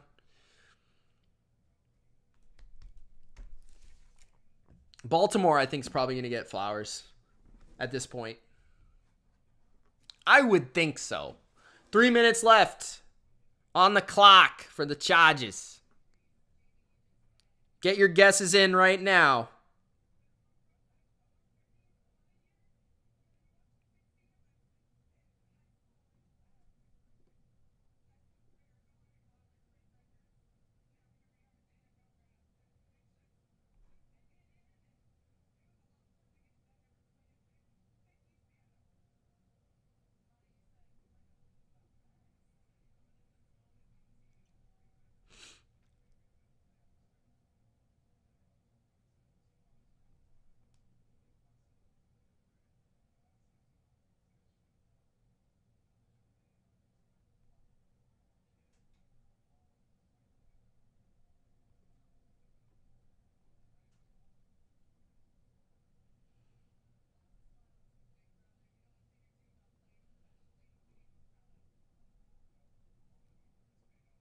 Chargers pick is in.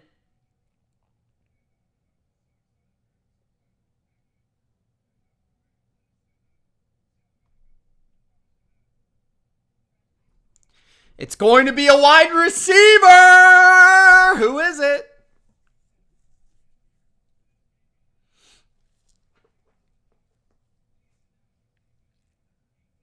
Will Levis is looking happy. I don't know why. He hasn't gone yet. Maybe he's going to Minnesota at 23.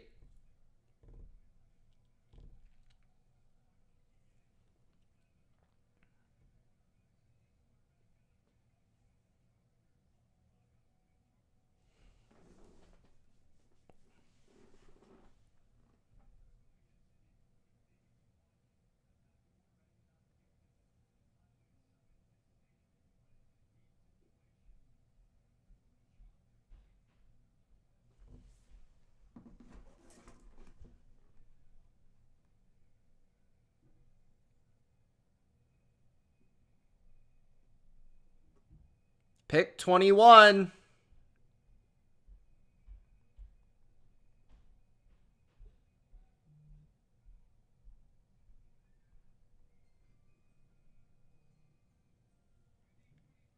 With the 21st pick in the 2023 NFL Draft, the LA Chargers select Quentin Johnston, wide receiver out of TCU. Wow. Okay, I'm just going to be honest. Not my favorite wide receiver on the board right now. I way prefer Zay Flowers. I understand the Chargers prefer bigger receivers, which is why I think they went with Quentin Johnston here. I have questions about his game. I like him. He's fast. He's great after the catch. He's big. There's a lot of things to like about him. He can stretch the field. I think he's going to be good after the catch for them. Something that they don't really have is his ability to create after the catch. But I have questions. I don't know, man. I don't think he's a very good go up and get it receiver when he's in tight coverage. I don't think he's great at locating the ball, coming down with it.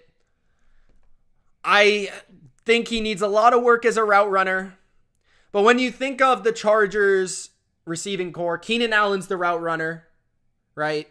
Mike Williams is the one-on-one jump ball guy. Quentin Johnston could be the guy they're missing. He could be the yards after catch guy. So I understand the pick. You're getting weapons for Justin Herbert. You're trying to win these shootouts in the AFC. Overall, though, I'm not the biggest fan of Quentin Johnston. I'm just not. I mean, I had him as my number 3 receiver, but every time I was doing like a what I would do mock draft, I didn't have him in the first round. I could be totally wrong because the guy is clearly a freak show.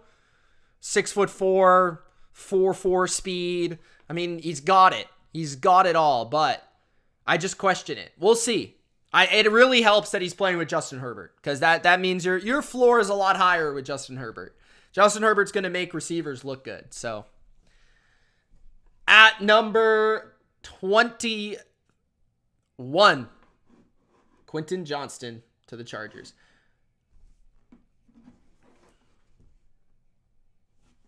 Why would I play Mike Shinoda raps? That's random.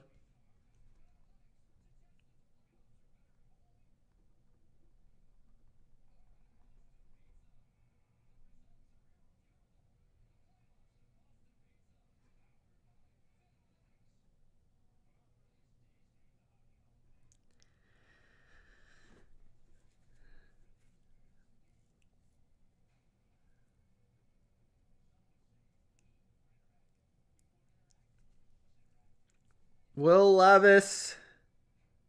Still waiting. I feel bad for him, man. I feel bad for him.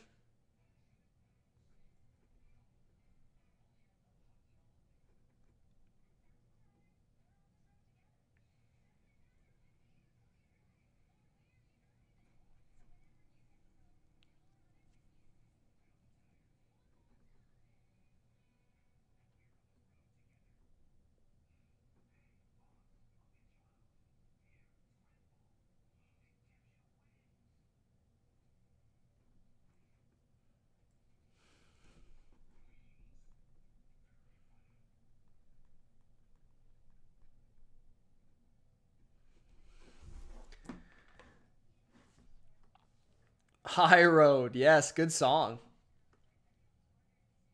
Greg says, that's okay. We got a good corner. Better than what I was thinking. Greg, he's awesome. It's a great pick, Greg. You should be pumped. Way better than friggin' Cole Strange out of Chattanooga.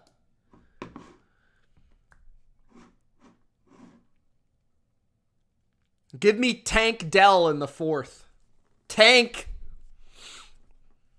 Ravens are up. I think they're going to go wide receiver here. I think they're going to go wide receiver. I think it's going to be Zay Flowers. If it's not Zay Flowers, I think it could be corner and it could be Banks. Which I love both players, so. I think it's a win either way. I like both players. Actually, both of those players were in my... Banks was in my, like, borderline top 10. Flowers was just outside that, so... Yeah.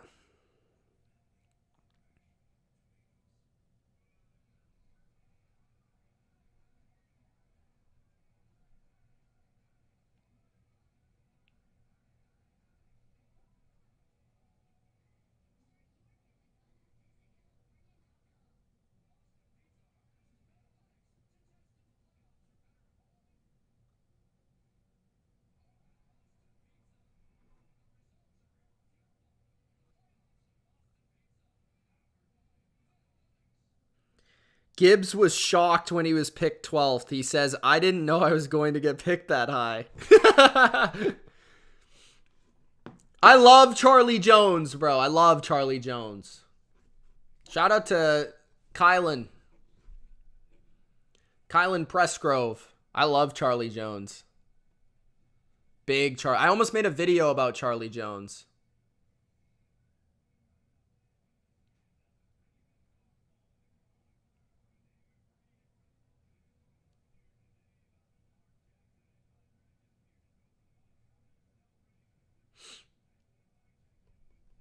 Isaac says, Mitch, had the Dolphins not forfeited their pick, what do you think they would have picked at 21? Good question. I've never thought about it. Well, I don't know if they... I guess they still would have probably picked... They probably still would have traded Jalen Ramsey. Traded for Jalen Ramsey. So I think offensive lineman could have been a possibility. I think... running back could have been a possibility if Gibbs would have been there. And then I think maybe, oh man, I don't know. Maybe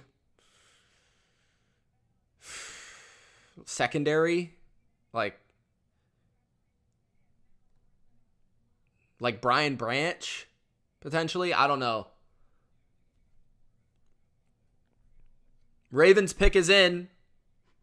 I kind of feel like it's going to be Zay Flowers.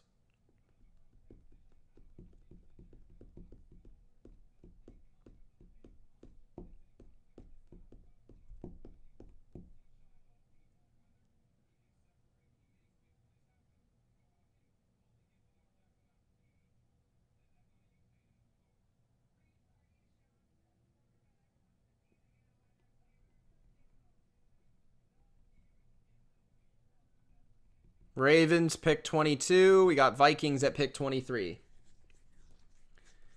Guys, if you haven't already, make sure you do Gronk spike the like button.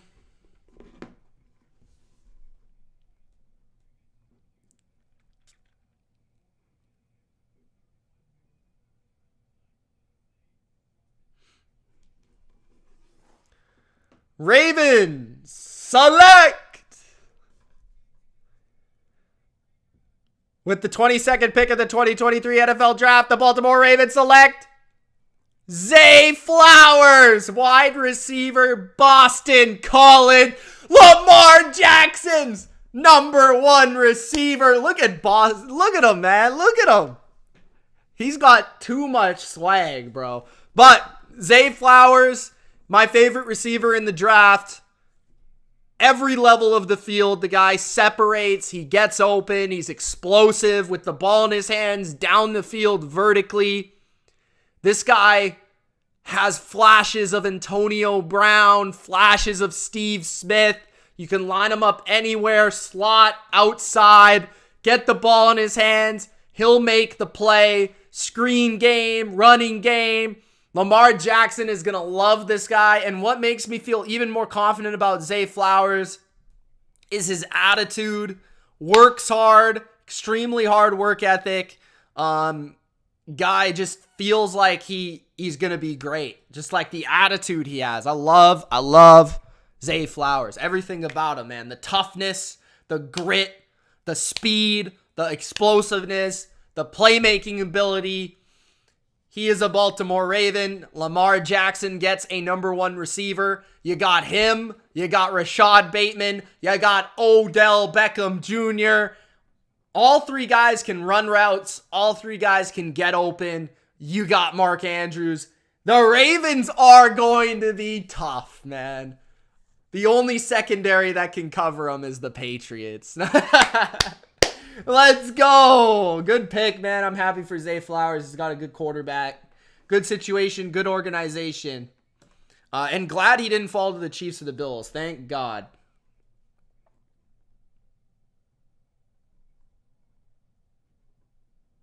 Great pick by the Ravens. I love Zay Flowers. Good football player.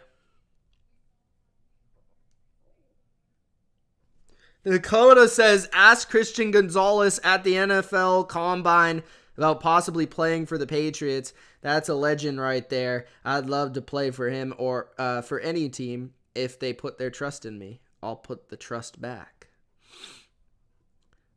Now you got Zay Flowers. You got Odell.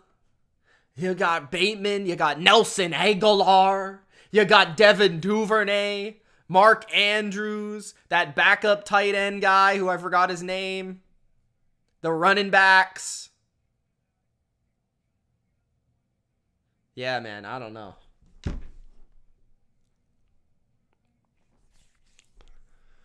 Ravens, and now you got a new OC who's going to pass the ball more. I think they're going to pass the ball more with Lamar this year. I think that's the plan.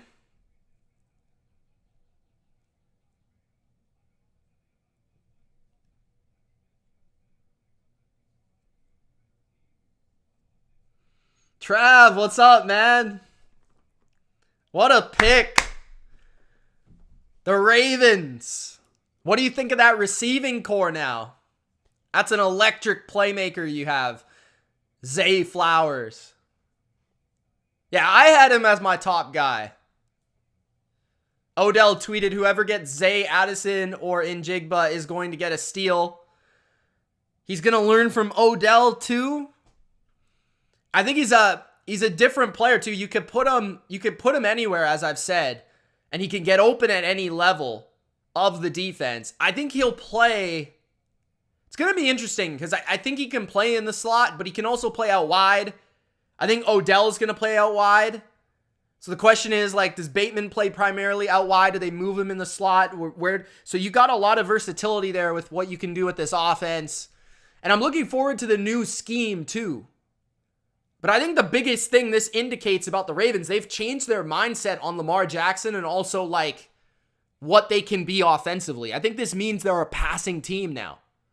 Like, Lamar's still going to have his runs and still be a run designed running guy, but I don't think it's going to be as much as it was in the past. I think they're going to pass it a lot more than they used to. And I think that's the plan here with this pick, with picking up Odell and all that stuff. So, love this pick. Pats Forever says, hopefully Gonzalez can shut down Diggs and Tyreek.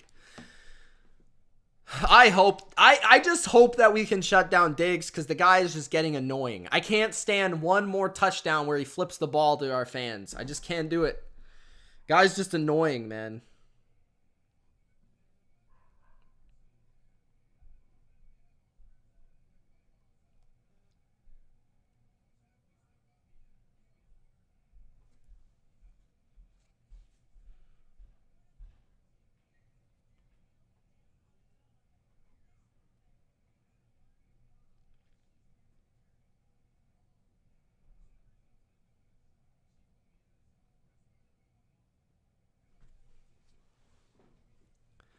Two minutes left for the Vikings to pick. Who will they select?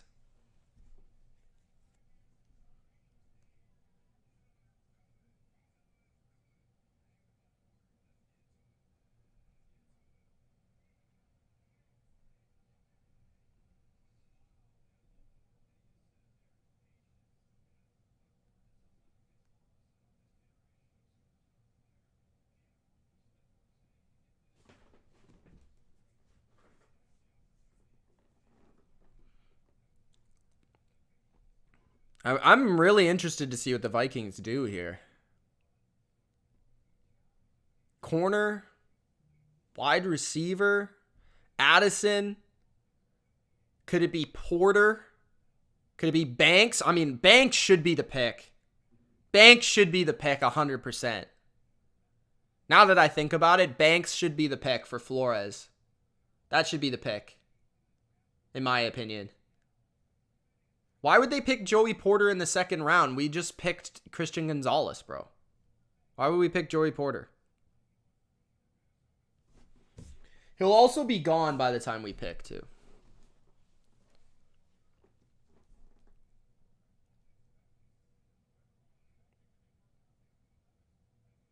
Will Levis still hasn't been picked yet, though. They don't need to... Guys, are you drunk? They're like one of the best secondaries in the league. Will Levis. Doesn't look like he's going to be the pick. He's not on the phone.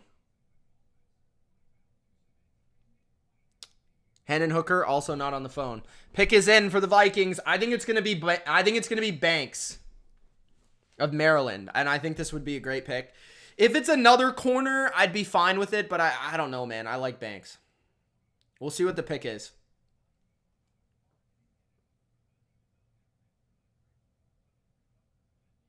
Who else could it be? Receiver?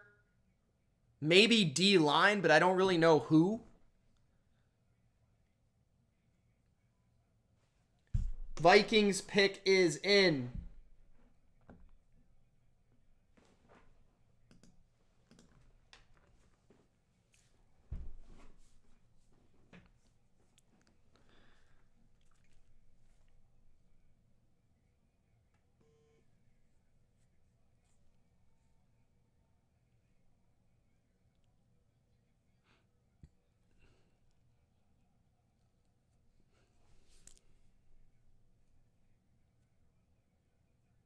Oh, I think Alex was talking about the Vikings. That's my bad. I just assumed he was replying to Greg.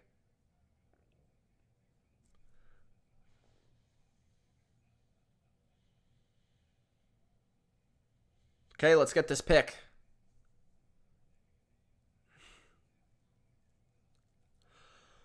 Receiver or corner, I think. And the only receiver would be Jordan Addison. I don't know who else it would be.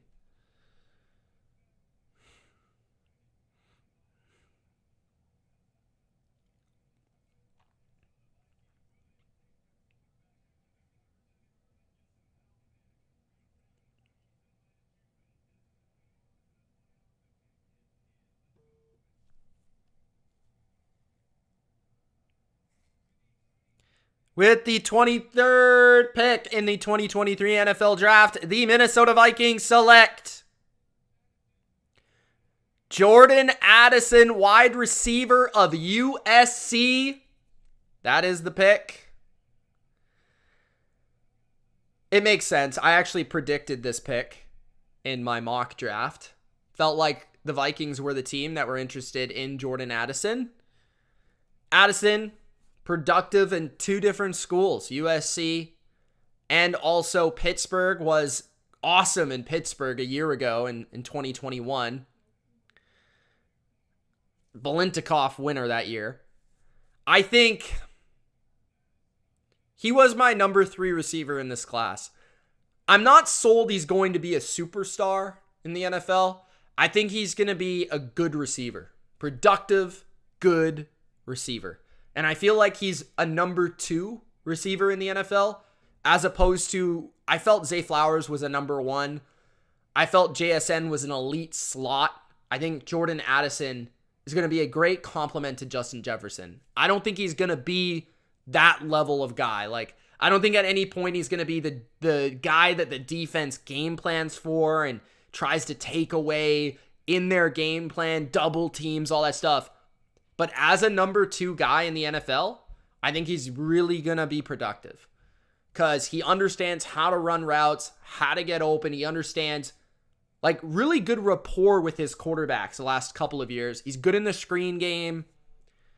I wouldn't say he's super explosive. He looks faster on tape than he is in like his 40-yard dash or his measurables. Like he flashes the ability to get down the field, you know, run double moves, things of that nature, get by DBs, but it didn't show up in his testing. I think that hurt him a little bit. But I do think, like I said, you can put him in the slot, you can put him outside. I think he's a good number 2, replaces Adam Thielen as that complementary receiver to Justin Jefferson and keeps that Kevin O'Connell 3-receiver set intact for Kirk Cousins and that offense. It's very essential to Kevin O'Connell, that 11 personnel. So I think Jordan Addison does fit well. I just don't think this is like a home run pick. I think this is a solid player. Can't really miss with this guy. I think it's just a solid down the fairway pick at a position that certainly was a need. I thought corner would have been a bigger need for them, as the next team does need a corner too, the Giants. So the Giants are up. Now again, I think this should be Deonte Banks right here. And I think Giants fans would be ecstatic if that was the case. But Jordan Addison out of USC to the Vikings.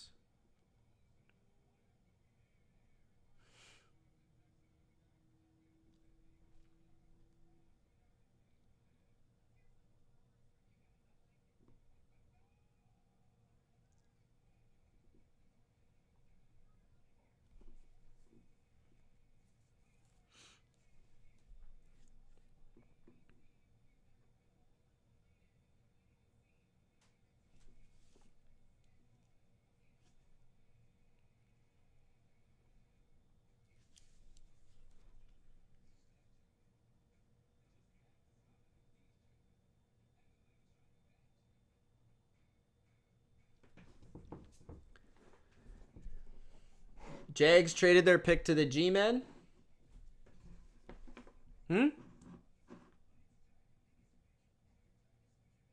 I highly doubt they're going to do that, Big Al. They just signed Danny Dimes to a huge contract, bro.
Isaac says receiver or tight end. Maybe they are freaking out. All the receivers are gone.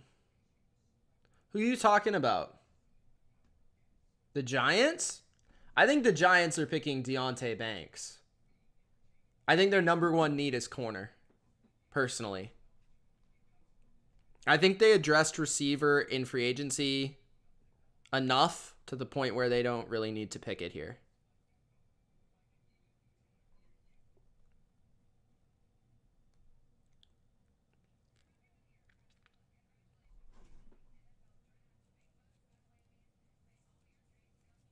I just realized the Giants actually traded up here.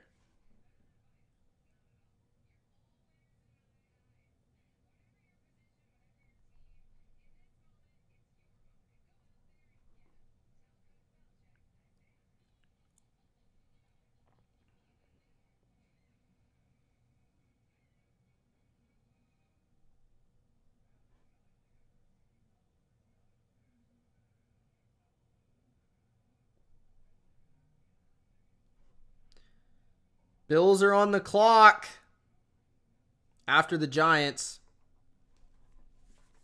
Still waiting for the Giants announcement, though. What's up, Bodo? Nice to see you, Bodo.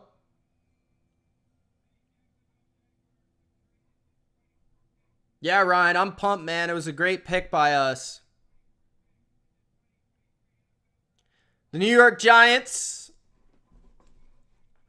select Deonte Banks, cornerback of Maryland, at 24 overall after just trading up one spot with the Jacksonville Jags. One of my favorite players in this draft. Top 10 player for me, man, honestly. I had 3 corners in my top 10 players, prospects in this draft. I love Deonte Banks. It's just rare. This guy's physical traits are off the friggin' charts. He's probably the best athlete in this entire class. 4'3" speed, 6 feet tall, incredible quickness, stop, start, change of direction ability, good press man ability, great competitiveness. If you watch, just watch Maryland versus Ohio State. This guy went toe-to-toe with Marvin Harrison Jr. and did very well. Like, this guy is not afraid of you beating him over the top. He's got that speed, man. He's got that ability. And he's got the height, too. So, I think he's one of the best press man corners in this draft. And that's a perfect fit for Wink Martindale. He has Adoree Jackson and Deonte Banks now. And this is a guy that played... Man, I just feel like you're going to be able to blitz all you want now if you're the Giants. Because you've got 2 guys that run 4.3s on perimeter corner. And as you can see by his highlights on ESPN, man, he's blocking punts. He's doing everything. And I really like his attitude, too. It shows up when he tackles. Shows up when he hits. I love the top 3 corners in this class, which I felt like were Gonzalez, Witherspoon, Banks, in any real order. I feel like all 3 of them are going to be very good players. They bring different things to the table. I think getting somebody like Deonte Banks in a relatively weak class with the upside he possesses due to his physical traits is a great, great pick by the New York Giants here, and I think their regime does it again. I think this was their number 1 need, and they get a great player with that pick. So I'd be excited if I was a Giants fan with that one. Ryan says, who are your top 3 DBs? Yeah, those 3 corners, man, I had... And every day I was kind of mixing it up. Like, I kind of had a different thought every day about which guy I liked the most. I liked Witherspoon early in the process. Then I watched Gonzalez, and I was like, I can see why most people think Gonzalez, or a lot of people think Gonzalez is the best. And then I watched Banks, and I'm like, wow, this guy's really underrated. Like, I love his speed. I love his feistiness. I love his physicality. Like, Banks was maybe, like, my favorite in terms of, like, a guy that I think people were underrating. Gonzalez, you just saw how smooth he is, like how effortless he plays the game. It's just easy. Like the way he plays corner, it's just easy for him to play. It reminded me of Gilmore a little bit when I watched him. And then Witherspoon, you just loved his physicality. His pop in his game was special. So the Buffalo Bills are up next. They just traded up for this pick. The Pittsburgh Steelers got Broderick Jones, a tackle. Big man.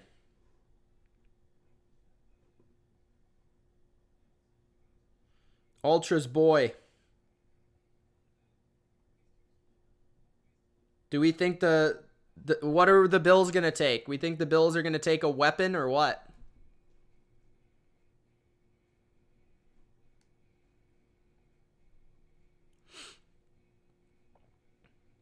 Thanks, guys, everybody, for joining me here tonight. We appreciate you.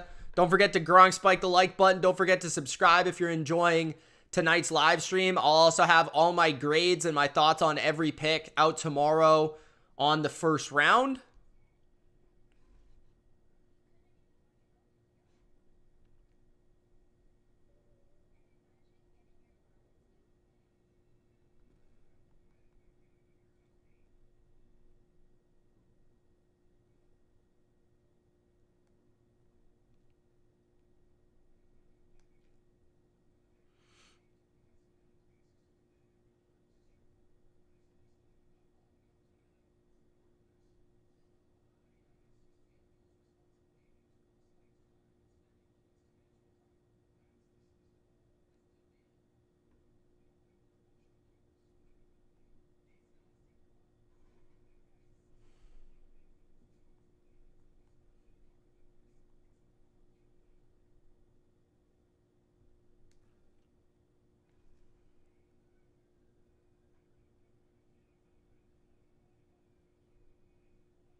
I'm trying to find something, guys. Hold on.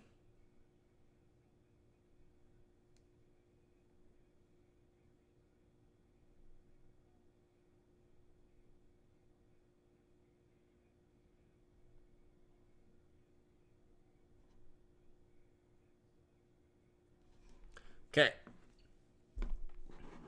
Bills should draft a playoff quarterback. Ha ha ha. Bodo says, yeah, but we had to deal with the devil to get him. Yeah. Bill was laughing when you jumped ahead of the Jets.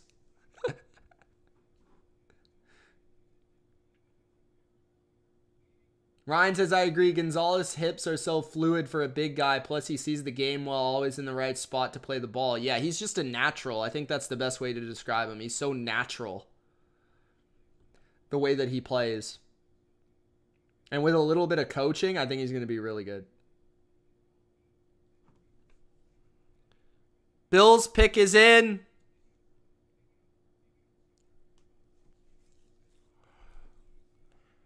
Which one is Will Levis's girlfriend and which one is his daughter? Not his daughter, his daughter. His sister. I guess that's his girlfriend. That's his sister. Pick is in. Knowing a guy that puts mayo in his coffee, it might be his daughter. You never know. Pick is in.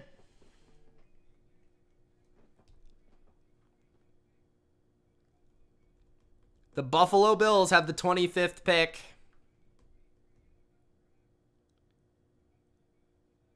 The Bills select Dalton Kincaid, tight end of Utah.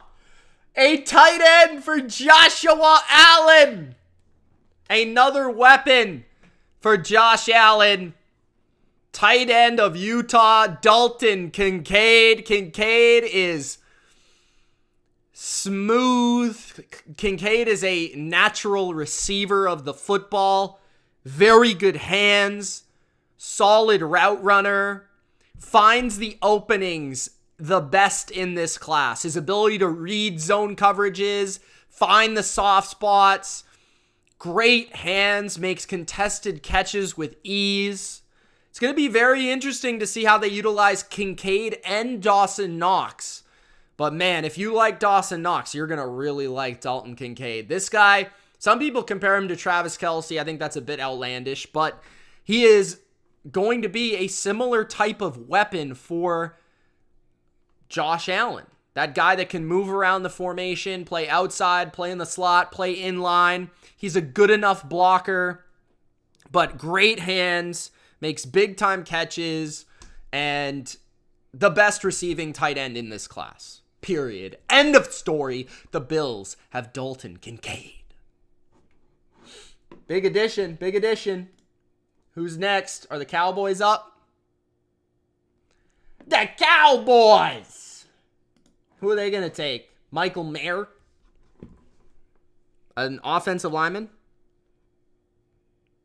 Maybe they'll take Nolan Smith and just say F it.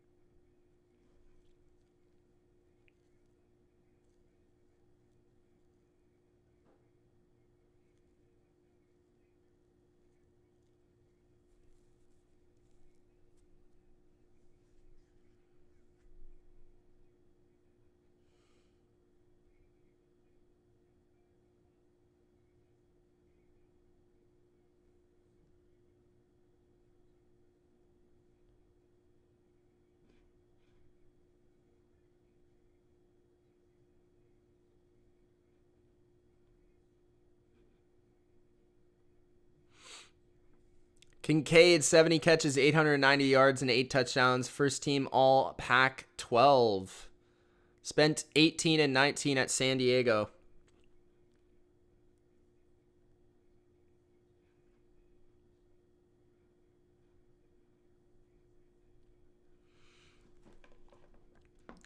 Bodo says, all right, back to driving. Can't wait for the season to start. May everybody's draft picks get you to the Super Bowl. See ya, Bodo. Thanks for joining, man.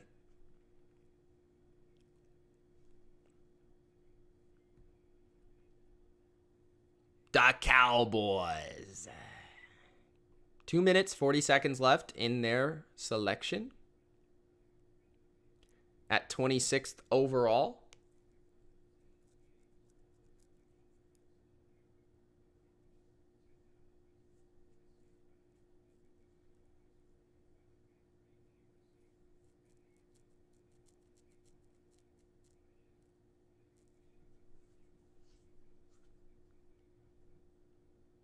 Cesar says, come on, Cowboys, don't disappoint me. Okay, what's my projected pick? I think they're just going to say F everybody and pick Nolan Smith.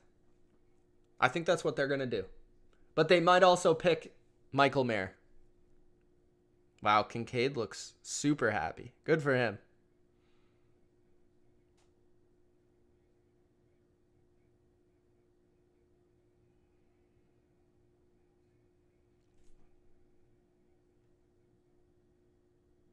Big Al.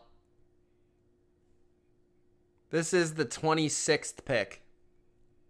Jacksonville has 27th pick.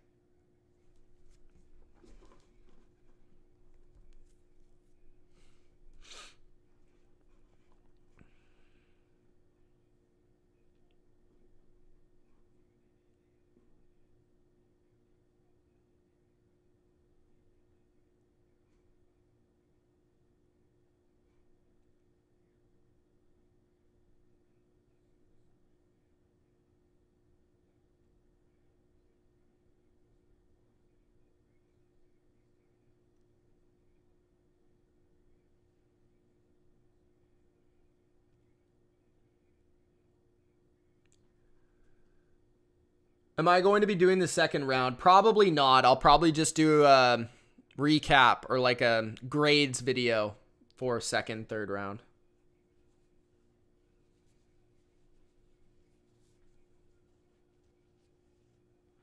I might change my mind, but...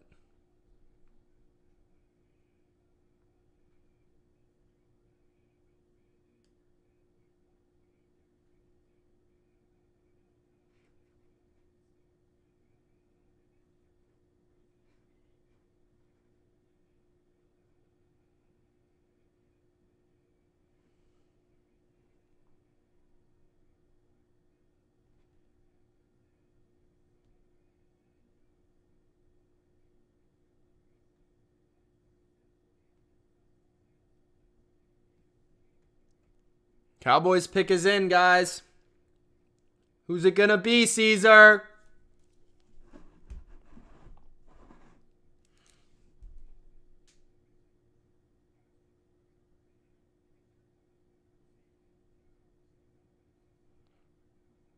Cowboys pick is in. I'm gonna say tight end, or they just tight end, O-line, or D-line.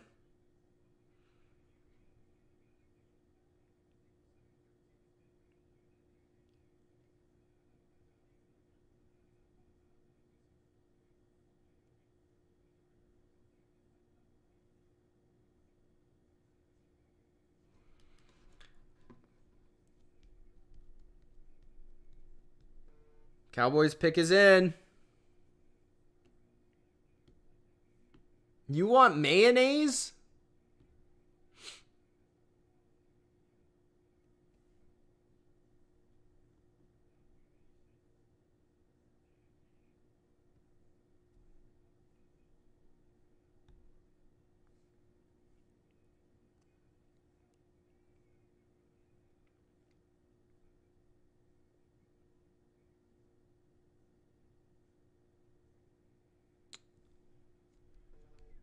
You want mayor? Okay, we'll see. With the 26th pick in the 2023 NFL Draft, the Dallas Cowboys select Mazi Smith, defensive tackle, Michigan. I didn't see this coming, but I like the pick. Third best interior defensive lineman in my mind in this draft. I've always felt that the Dallas Cowboys needed an interior defensive lineman like the last 3 or 4 years. I've been saying that. And they're good at picking defensive linemen. So I don't think you can be mad at this pick. Maybe you want the flashy tight end pick, but Mazi Smith is a monster. He's got rare, like 6'3", 323. Really quick. Like, really good on the interior, pass rusher, uses his hands pretty well. I think he needs a little work against the run, but he's going to be a problem on the inside as a pass rusher. When you put him inside with Parsons and Lawrence and Armstrong outside, I mean, that's dangerous. Like, this pass rush just gets even better for me. So, yeah, I like it because you got a big guy who can play like shade nose tackle on the inside, play on all 3 downs, produce as a pass rusher, size, quickness. I like it. He has a lot of potential. Definitely. A lot of potential. We'll see what Dan Quinn can do with this guy, but I think it's a solid pick. Definitely a lot of potential there.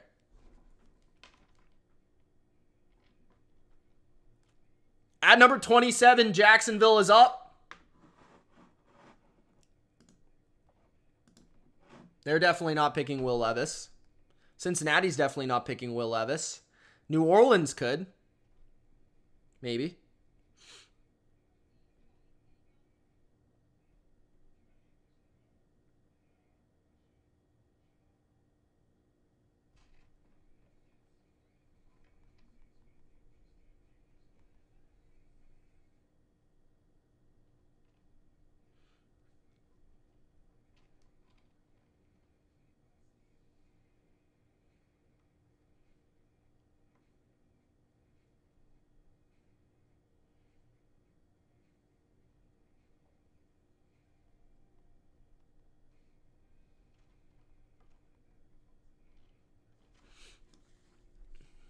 Mazi Mafia, says Caesar. What do you think about that pick, bro?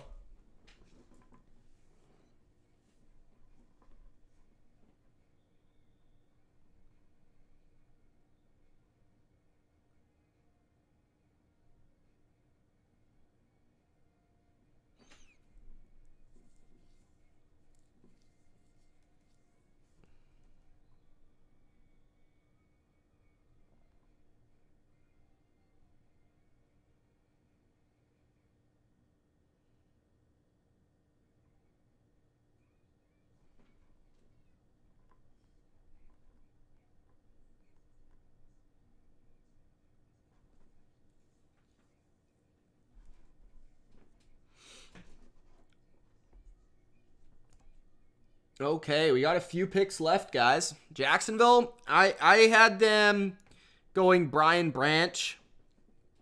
That could still be the pick. They could go Nolan Smith here.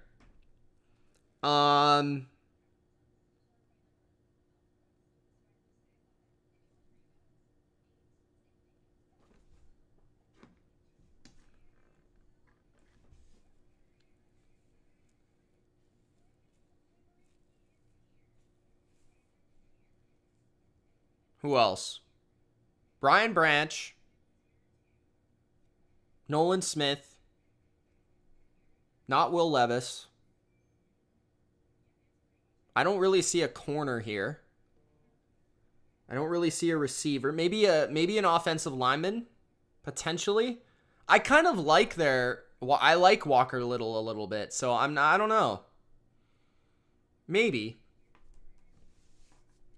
If you guys haven't already, Gronk, spike the like button, man.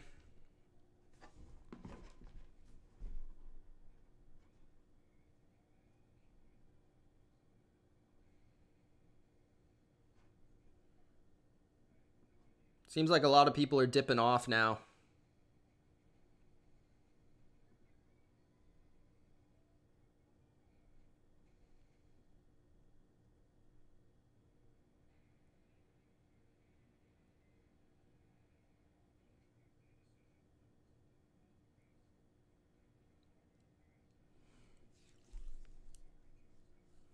It's okay, Jordan. No problem, man.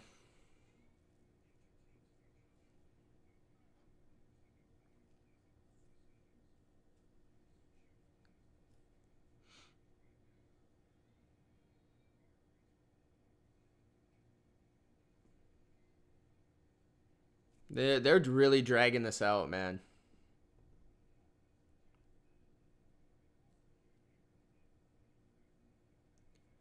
Pick 27, Jacksonville.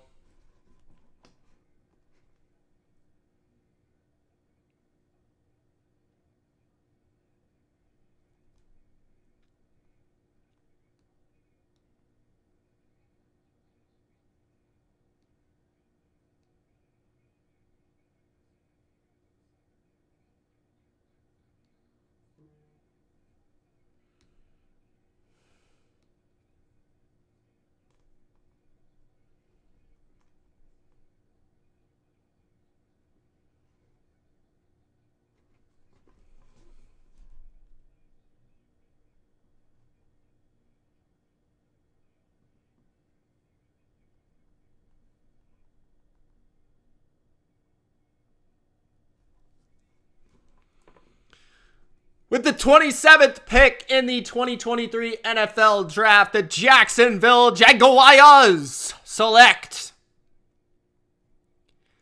Anton Harrison, tackle, Oklahoma. A little bit surprising. Obviously, they lost Jawan Taylor. Much different tackle from Anton Harrison. Harrison moves better, in my opinion. Kind of a pretty slick tackle. Taylor's kind of a bigger dude.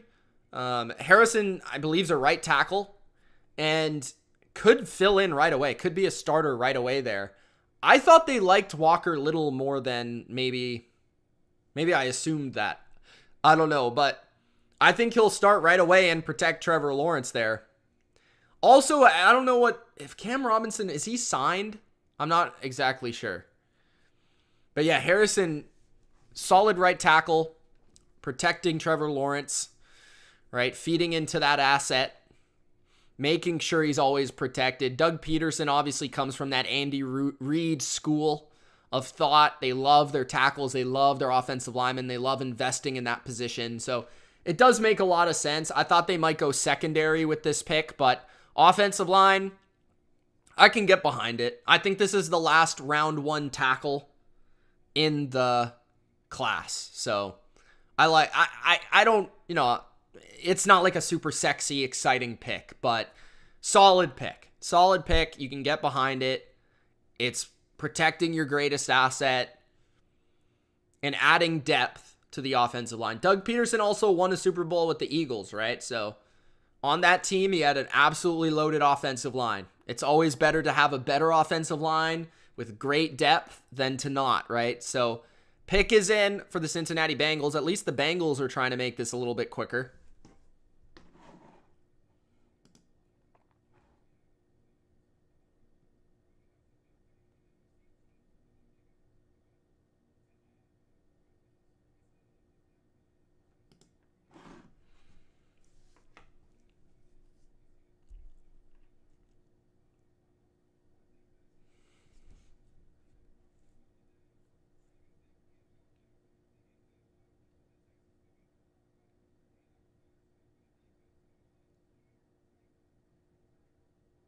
Cincinnati Bengals. Who are they going to select? Igor wanted the Pats to take Van Ness. I didn't, honestly. I like Van Ness. I think he's a solid player. I have some questions about him. Like, I love his strength and his power. I have questions about his quickness, his twitch, his ability to rush from the edge with bend and stuff. He's a very good power player. I prefer Christian Gonzalez. I had him higher in my prospects list. I was kind of like, I want a corner or I want a receiver. I felt like edge rusher was more of a down the road need because we have Judon and we have Uche.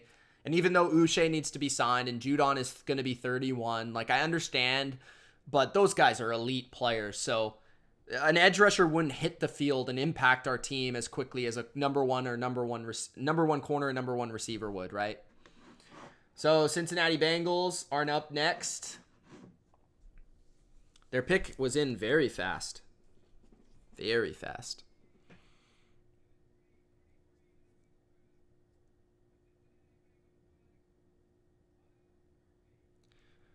Cincinnati Bengals at pick number 28 select Myles Murphy of Clemson. Another defensive end. I did not see that one coming. I thought Cincinnati might go with Brian Branch safety, maybe corner, possibly offensive line. I know that they like their defensive linemen and they like to invest there. So again, this is kind of like Jacksonville where investing in spots that you like to invest in, especially at the later part of the draft, right? The later part of the first round where you just want to take the top players on your board, best player available. Myles Murphy is a guy that's been projected in the first round throughout the entire process, dating all the way back to 2022, right? This is a guy that everybody's had in the first round for quite some time. Pretty prototypical 4-3 defensive end. No real flaws in his game, in my opinion. I don't think he really has the elite upside of, let's say, like a Nolan Smith does, who's still on the board, or potentially, Tyree Wilson. But I had him as my 6th edge player in this class.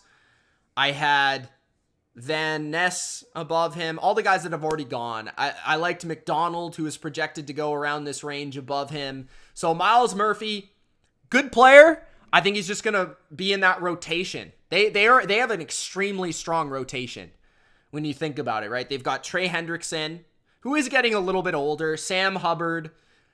They have Osai, who's a pretty good player. Now Myles Murphy. So they've got some line change capabilities here in Cincinnati, continuing that trend of getting after the quarterback, finding new guys and new ways to get after the quarterback.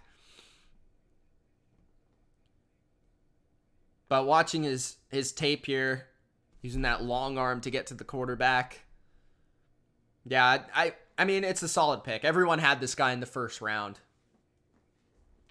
Forbes' worst pick in the draft. It was, I don't know if it was the worst. It might be the worst. I mean, I question his size. I love the ball skills. Love the ball skills. Love the playmaking capabilities. I question his thickness. I think he might be too skinny.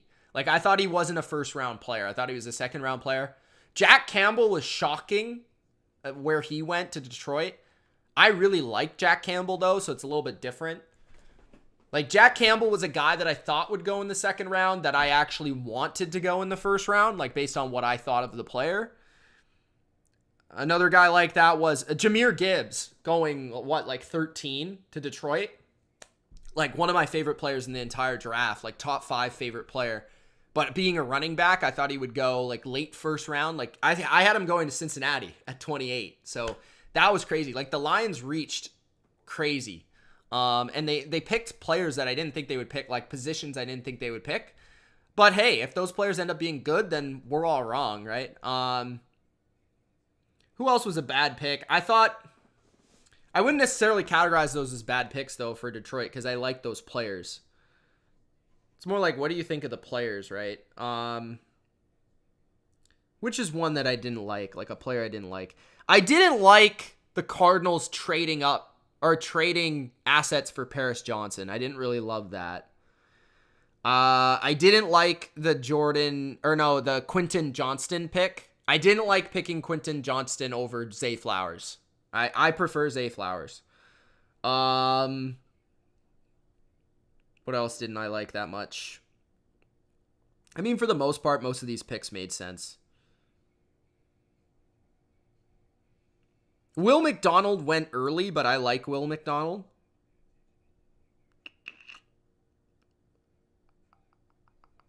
Like, Will McDonald I thought was going to go in the 20s, but hey, again, I don't know.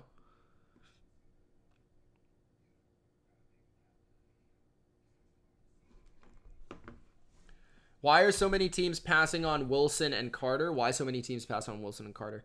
I mean, not that many teams passed on Wilson, did they? I think just the quarterbacks. Because 3 quarterbacks went in the top 4. So Wilson went as what? The 3rd best defensive player? The 3rd top? Because Witherspoon went before him. And Anderson, right? So, I mean, that makes some sense. I don't think a lot of teams passed on Wilson. I think Carter is more so off the field stuff. And that did make sense. Although teams might be kicking themselves if he ends up being as good as people think. And I thought he was the best defensive player in the draft. So if he ends up being that good, people are obviously going to forget about whatever this process was. But there's obviously risk with him as well, which Philadelphia can afford to take that risk, I think. Who got Porter Jr.? He's still available. He's still out there. Hasn't been picked yet. I think, how many corners have been picked? So Witherspoon was picked first. Then who was second corner? Forbes, Witherspoon, then Forbes, then Gonzalez, then Banks.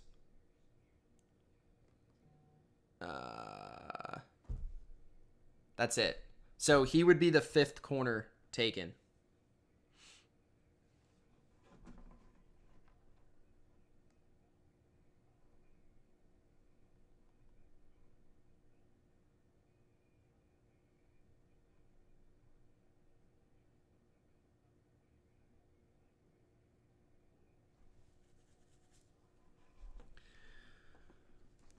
Saints pick is in.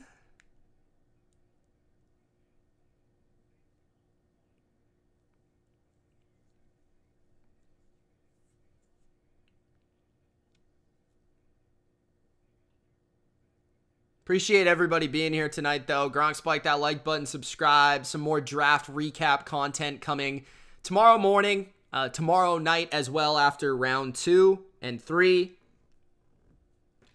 With the 29th pick in the 2023 NFL Draft, the New Orleans Saints select Brian Brzee, defensive lineman of Clemson. Now, this is a guy that a lot of people thought would be a first-round pick last year. The reason he fell in the draft in the process is his injury history. Missed a lot of games in his college career. But 6'5", 298, big defensive lineman, rushes the quarterback. This is one of those that I would say is a boomer bust pick. Boomer bust. Because you're concerned about his injury history, and when you look at his body type, he is kind of slim for a defensive tackle. He looks like a defensive end to me, but he could be a hybrid. You know, he could be a guy that plays both positions. He is very athletic. I will say that for a guy that plays D tackle, he's extremely athletic. Actually, a white boy. But we'll see how he does with the Saints, man. And the Saints love their defensive linemen at the end of round one. This is another one in a long line of guys. Some have hit, some have not. Brian Bresee, of Clemson. ACC Defensive Rookie of the Year in 2020. 2021 third team All ACC. 2022 second team All ACC.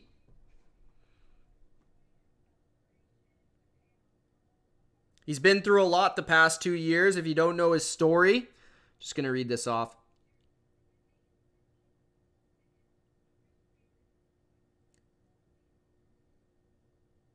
Okay, so don't overlook a first team All ACC pick as a true freshman in 2020 before a series of injuries and other challenges impacted his trajectory. Tore his ACL in September of 2021, had a shoulder surgery in January of 2022, and then he missed 3 games last season with a kidney infection, plus another because of strep throat. And this past September, he lost his sister, Ella, after her battle with an aggressive form of brain cancer. Overweight at times last year because of the kidney infection. Bresee was a svelte 6'5", 298 at the combine. He was fast, 4.86, strong, 28 bench press reps, and brings coveted interior pass rush to the Saints. If he can recapture his pre-ACL form, it could be a steal. So like I said, this is a guy that all throughout his college career, everyone thought he was a first-round pick, but had crazy bad things happen to him. And that might be too much to overcome at the end of the day. This is a very risky pick, but if it pays off, it could be a spectacular pick. So we'll see. Yeah, he definitely doesn't look his size for sure. Lafayette, what's up, man? Yeah, Tyree Wilson's a stud. Congrats, bro. That's a great pick. What do you think? Where do you think they're going to play all these defensive ends, bro?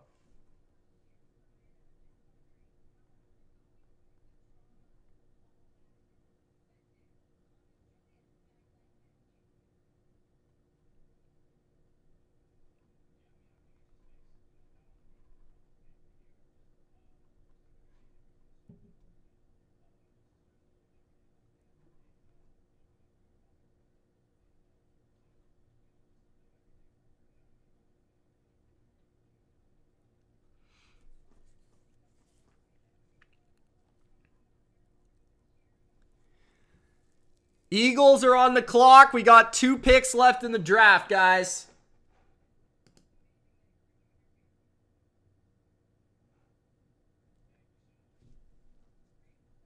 I didn't put the Saints graphic up. That's my bad.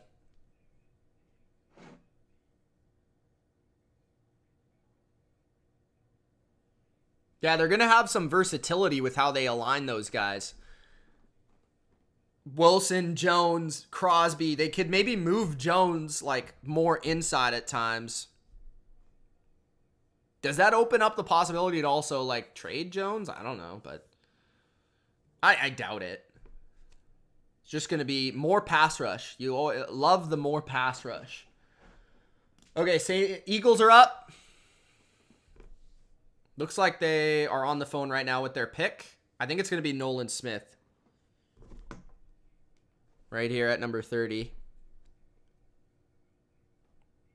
The next Hassan Reddick.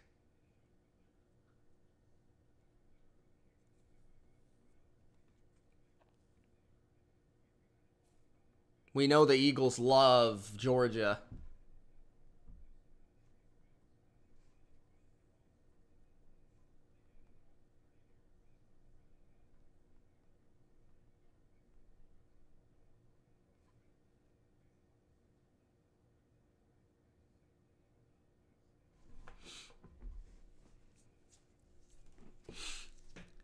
The Eagles have 4 Georgia Bulldogs if they pick Nolan Smith here.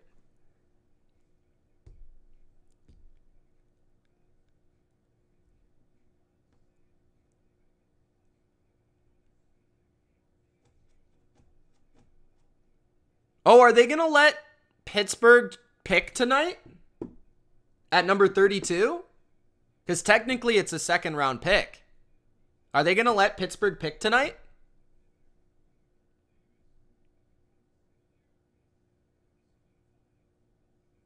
Igor, I agree with that. I would have picked Wilson ahead of him too. Eagles, they have one of the best GMs in the league. Arguably the best.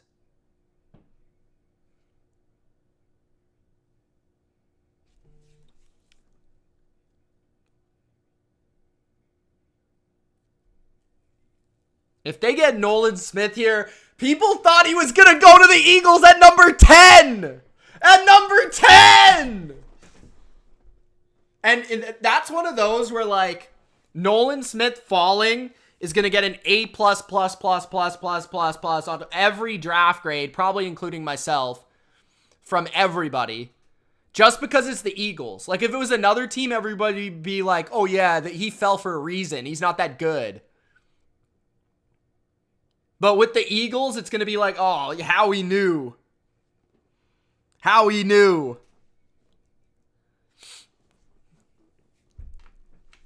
That's what it's going to be, bro.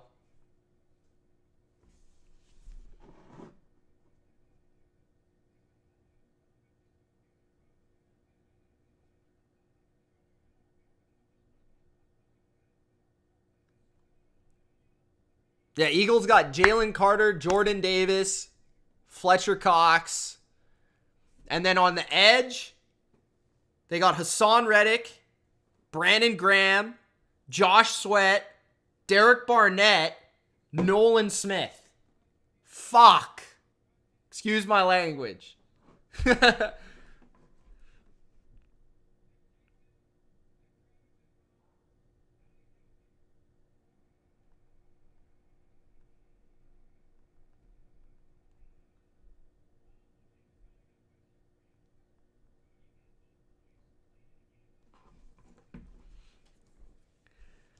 Pick is in for the Eagles.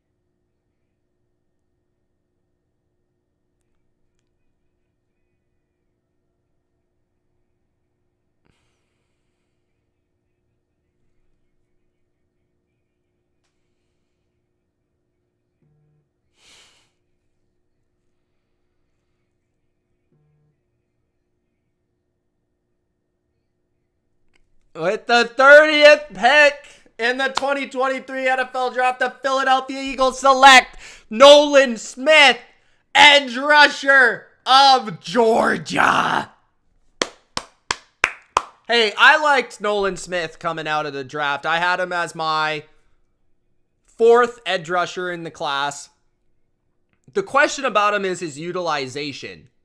Because I really believe he can play linebacker and he can play edge rusher. He's got the speed to be able to play both positions.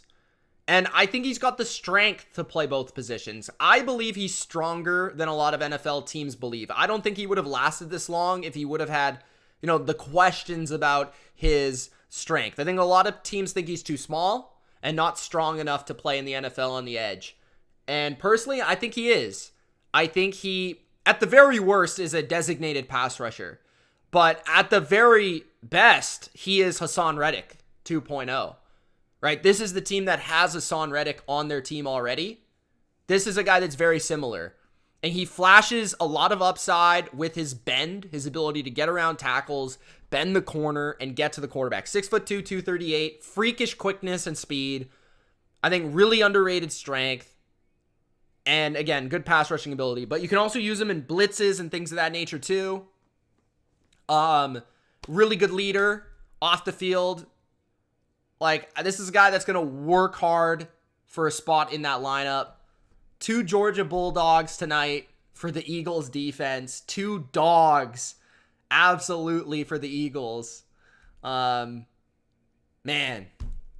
good draft night for the Eagles. Good draft night for the Eagles. You can't complain. You can't complain.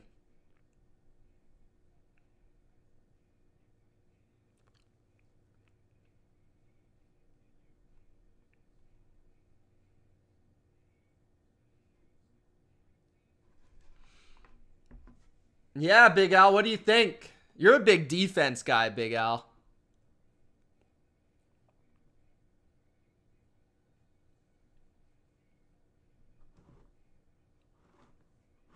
All right.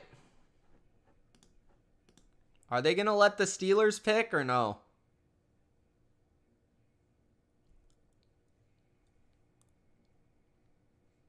The Chiefs. Pick 31. Gronk, spike the like button, guys. Let's get those likes up. We're almost done. Round 1. Round 2's tomorrow.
Chiefs, 2 minutes remaining on the clock.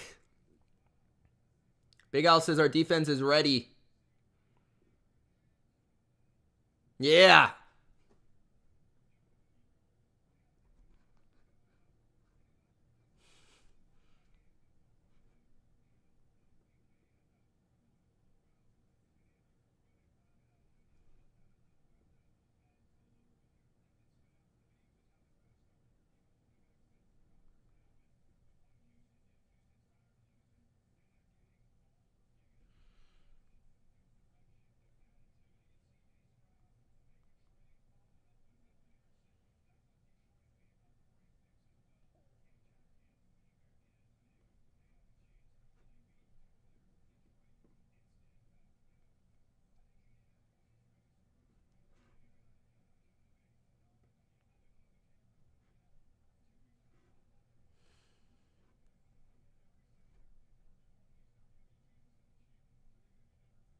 Who are the Chiefs picking, guys?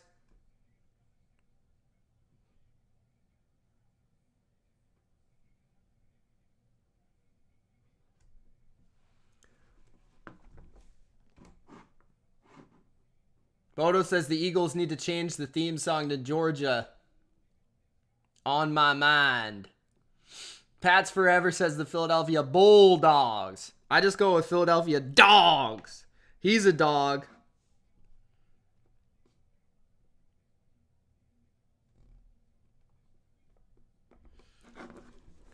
Pick is in.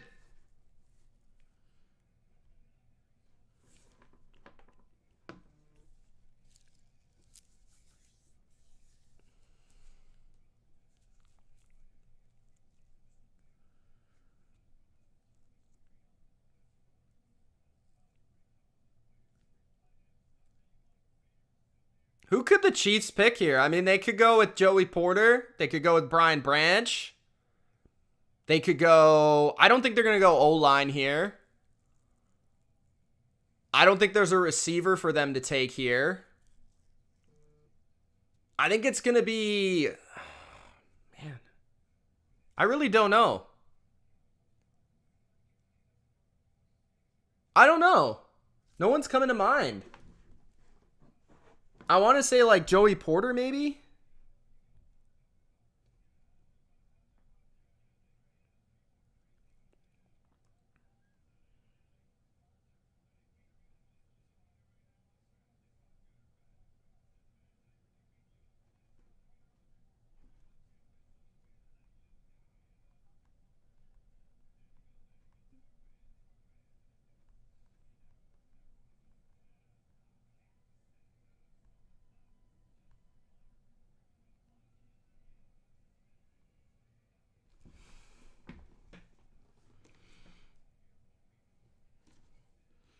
Chiefs pick is in.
Michael Wilson? That would be a reach. I doubt that.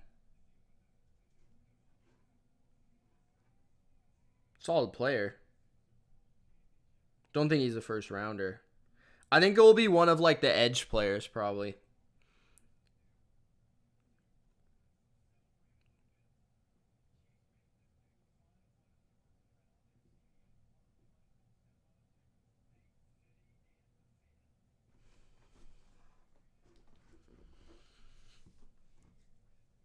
D tackle? Maybe. Yeah, I think this worked out for Chief haters, though, this pick. No Zay Flowers. No Addison. No Johnston. No, like, premier tackle. No Deontay Banks. Like, none of those guys, so. This is probably, like, a pick for the future. Like a edge rusher or something.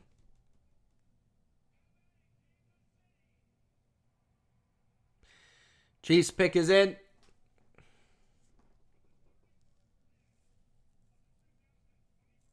With the 31st pick in the 2023 NFL Draft. The Chiefs select Felix Anudike Uzama from Kansas State. I think I got his name right. Edge rusher, Kansas State, hometown boy. Make the fans happy. No, but I mean, I think they probably had him high on his board. He was like the next edge rusher. I think he at the combine really stood out. Had a great combine, great measurables. 6'3", 255, pure edge rusher body. Man, another pass rusher. So they brought in Charles Omenihu, who can play kind of both positions, edge and D tackle. Could this guy maybe play on the edge? On the other side of George Karlaftis, that's a possibility. Or he's going to be like a rotation rusher with Mike Dana and those guys. So, yeah, I mean, I never hate this type of pick. Just a defensive lineman in the rotation. He might be able to develop into a starter next year or potentially just be a starter now. I mean, depending on what they want to do with the other players on their defensive line. But this is a guy that, yeah, like that 6th, 7th best edge player in this class. I think that's definitely fair value on the pick, and also pretty solid need pick. Like, edge was definitely one of the positions that I thought they could utilize in this draft. I thought receiver was the biggest need. Clearly, there's not a receiver here. Offensive tackle could have been a pick, but there's no real like first round tackle here. So defensive line makes a ton of sense. So that's it for the first round, guys. That is it, man. All 31 picks. The Miami Dolphins had to forfeit their pick, so there's no 32 picks. Hope you guys enjoyed the first round tonight. Thank you guys for joining me live all night long for the first round. I will be back tomorrow with all my grades for every pick in the first round of the 2023 NFL Draft when I really think about it, really let it marinate. Tomorrow, I'm going to do something similar, second and third round, where I'm going to evaluate every pick and my thoughts on all those picks. And mostly when it comes to second and third round, I'm just looking for how they met needs and things of that nature. But yeah, I think overall, good first round. A couple shockers overall, mostly by the Lions. But I'm happy as a Pats fan, happy with our pick. And I think the Eagles had a great night. Lamar got another weapon. Geno got another weapon. Bijan went to the Falcons. CJ, rightfully so, went as the second quarterback on the board. The Texans had a big night. And Bryce Young, your number one pick as expected. So there it is, guys. Thank you for watching. Gronk, spike the like button, subscribe. We will see you soon. Peace.